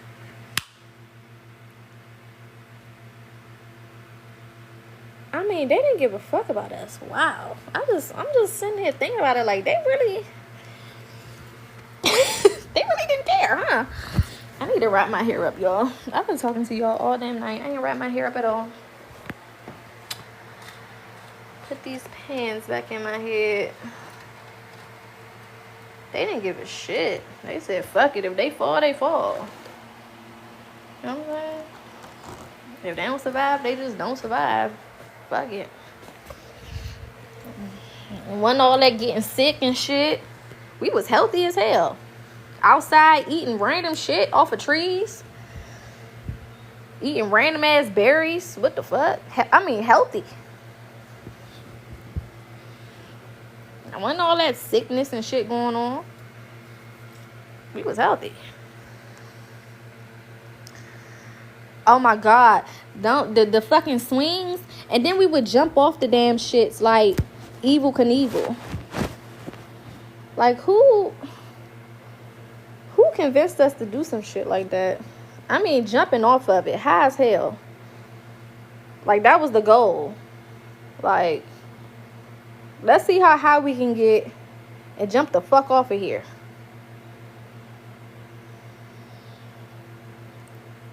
Fuck it. Oh, well. We survived. Some people broke bones, some people didn't. Playing chicken on the monkey bars. A dangerous ass game. Because why the fuck is you doing that? I don't know. It's fun. You know what I'm saying? Who cares? Fuck it. We just kicking each other. Fucking each other up. Them motherfucking scooters. That shit hit your ankle. Ah! There was nothing worse. Oh my God. We had neighborhood bikes. Everybody had to get a turn.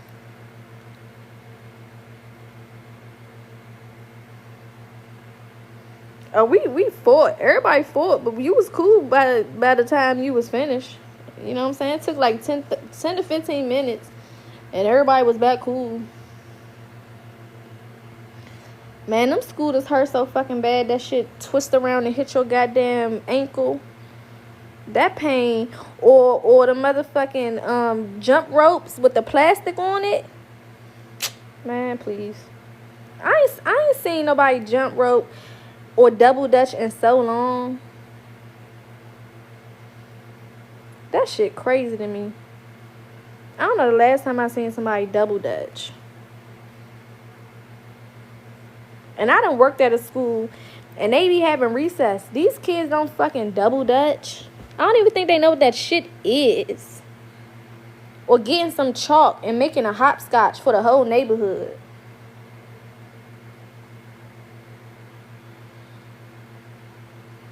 Man, they don't do that shit no more. That shit's sad for real. Yeah, they still play kickball. I mean, at least the school that I was at, they still play kickball.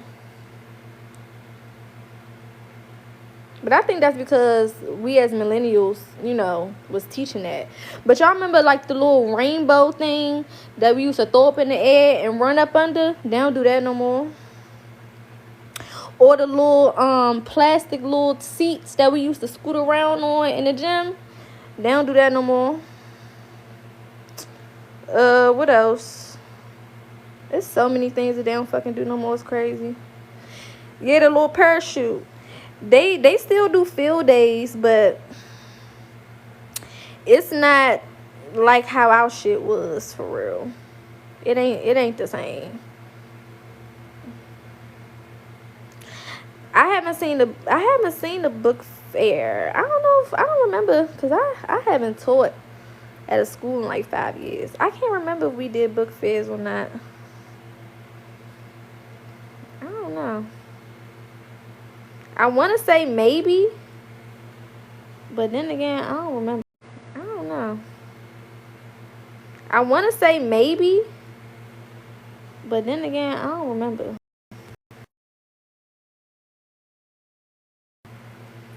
I don't remember. Man, you went to a book fair and you had a nice amount of money. We thought you was rich. You had $20 at a book fair, baby. You rich. You know what I'm saying? You was rich as hell. Like, you got money. That shit was different. All singles got me fucking crying. Candy ladies. I don't know if they still got candy ladies. A lot of, I mean, in the South, I feel like in the South or like in the hood, they still, some of them may still have candy ladies, but I don't think it's the same culture as it was back in the day. It's a little different. It's not like all the way the same.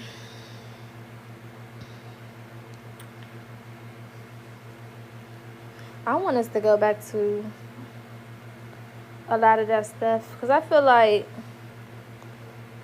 it made us who we were. You know what I'm saying? It taught us so many different things.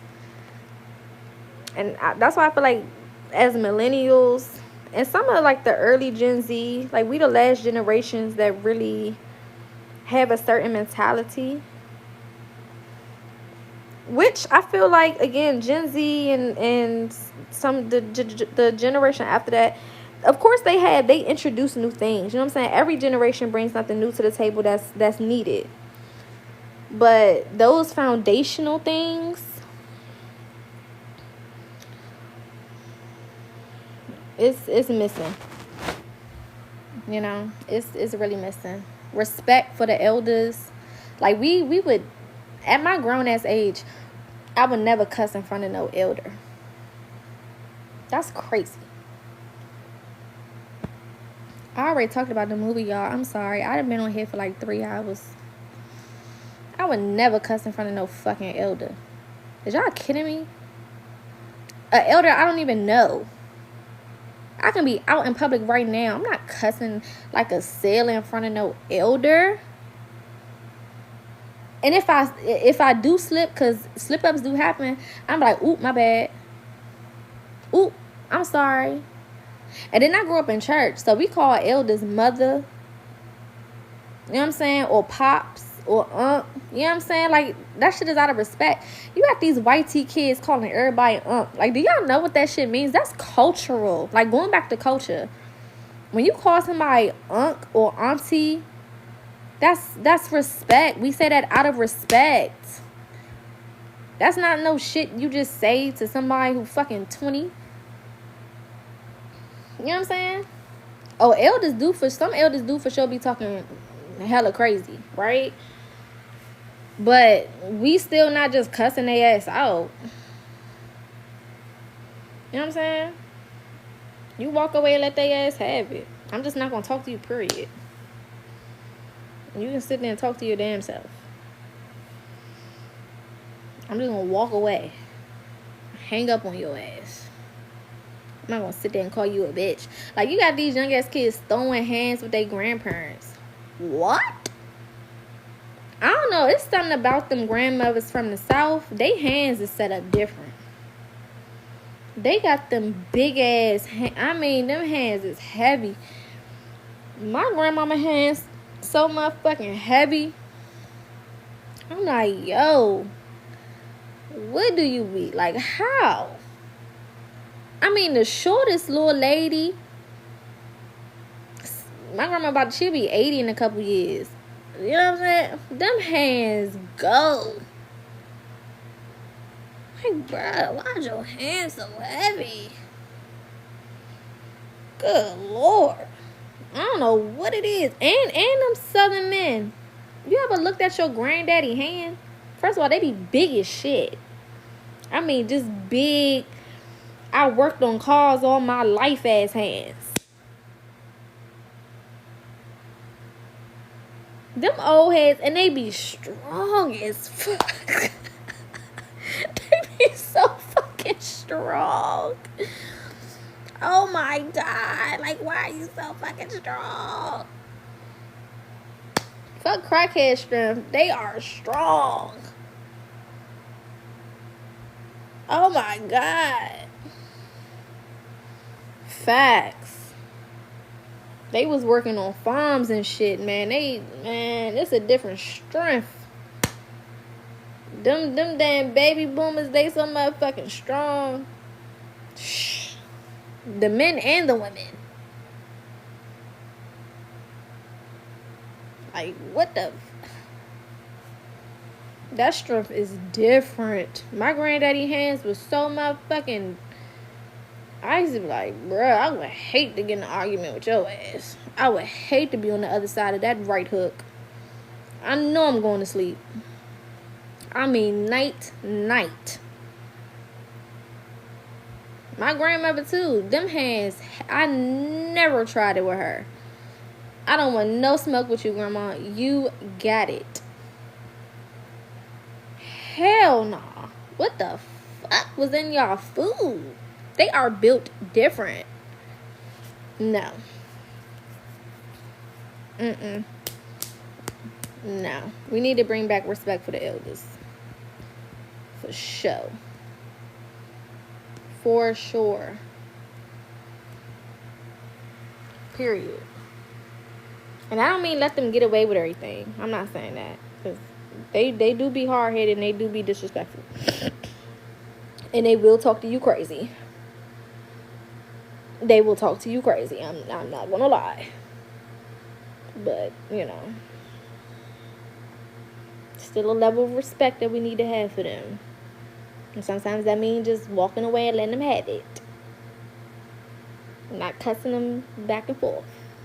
I had to learn that too. You know what I'm saying?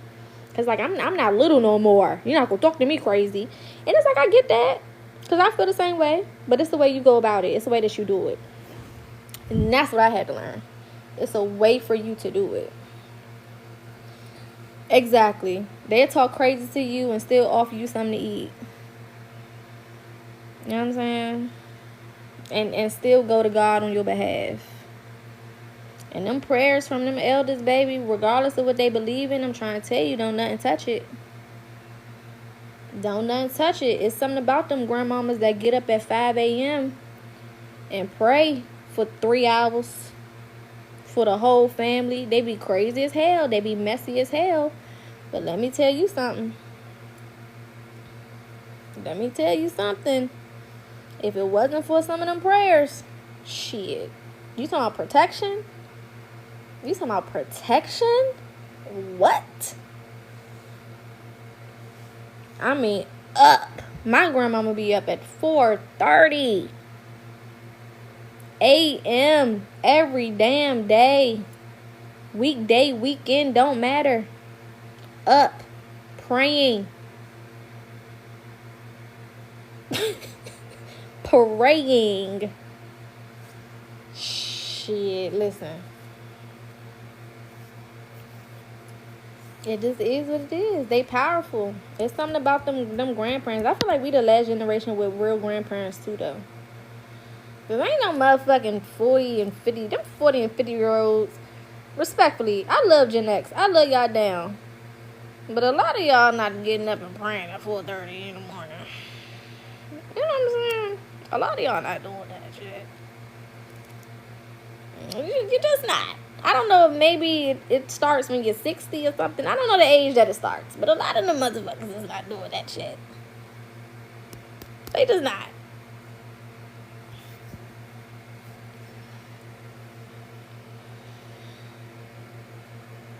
My mama do. But my mama pastor, so I feel like that don't really count. She a whole pastor. Like, if I'm going on a plane, if I'm about to get on the plane and I call my mama and she don't answer, I'm not getting on the plane. I'm not getting on there. I just feel like she got to answer the phone. And that's how I know that I'm going to be good. I don't know. Something about it. It's like, Mom, you better answer this phone. Or if I text you and be like, Mom, about to board. I'm boarding now. And she don't text me, okay, baby, you gonna be all right. Whatever. If I don't get that, I'm a think it's a sign. I'm gonna take it as a sign. I'm grown as hell. And I do my own protection rituals and everything. And I know I'm gonna be okay regardless. But if my mama don't answer that phone before I get on that plane, like, am I really safe? I don't know. I don't think I want to test it out. She got me fucked up. I'll call that phone 5,000 times. I don't care if it's 2 o'clock in the morning or not. Mama, Girl, what is you doing? Answer this phone. Respond to this text. Is you cool? I don't even play like that. The fuck? He said cancel flight. Exactly. Maybe I don't need to go to this trip. They not grown. See, raising your parents is because they really think they grown. My mama don't answer that phone, and I got her location and everything. I really be in my feelings. Like, girl, what is you doing? You are a mother. Like, I'm confused. What else could you be doing? Are you not a mother? Like, is she cool? Girl, what are you doing? I know you better come answer this phone. And I will blow that damn phone up. I don't care. Looking at the location and everything. Girl, what is you doing? I'll call my little brother because he still live with her. Where's mom? Because is she cool? Girl, you was not wrong. Answer this damn phone for me. I don't even do my father the same way. Well, I'm lying. Because if he don't answer my phone call either, nigga, what is you doing? The fuck? Y'all are parents. Like, did they forget? She can have her life after she answered this phone. Answer this phone, Angela. That's my name. You know you get grown when you start calling your parents by their first name. I be like, Angie, little Angie, I'm gonna need you to answer this phone. Don't play with me. The fuck? She be like, oh my god, like, y'all act like I can't do nothing. No, you can't. You can't do nothing. Boo fucking who?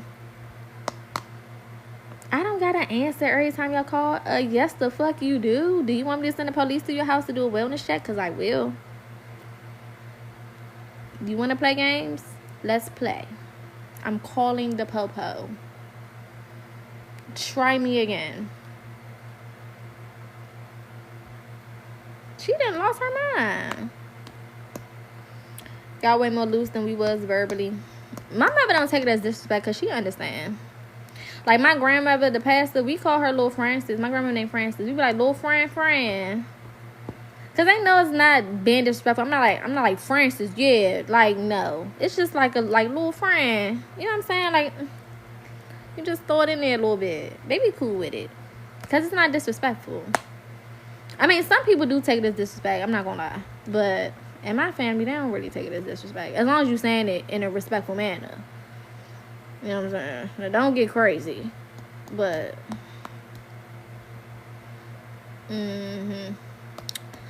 They let us get bad with it.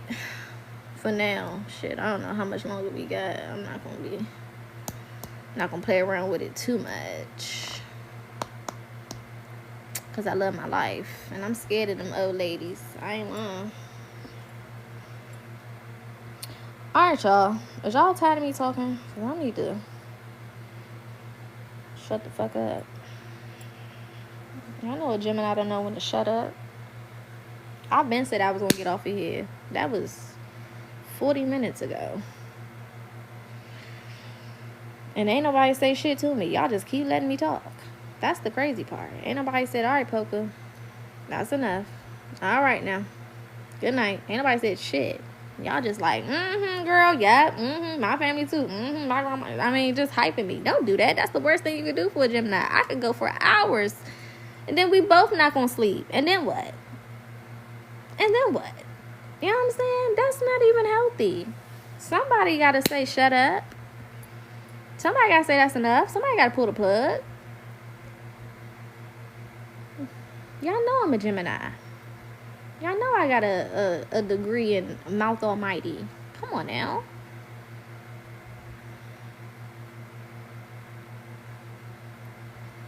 You say no, that's rude.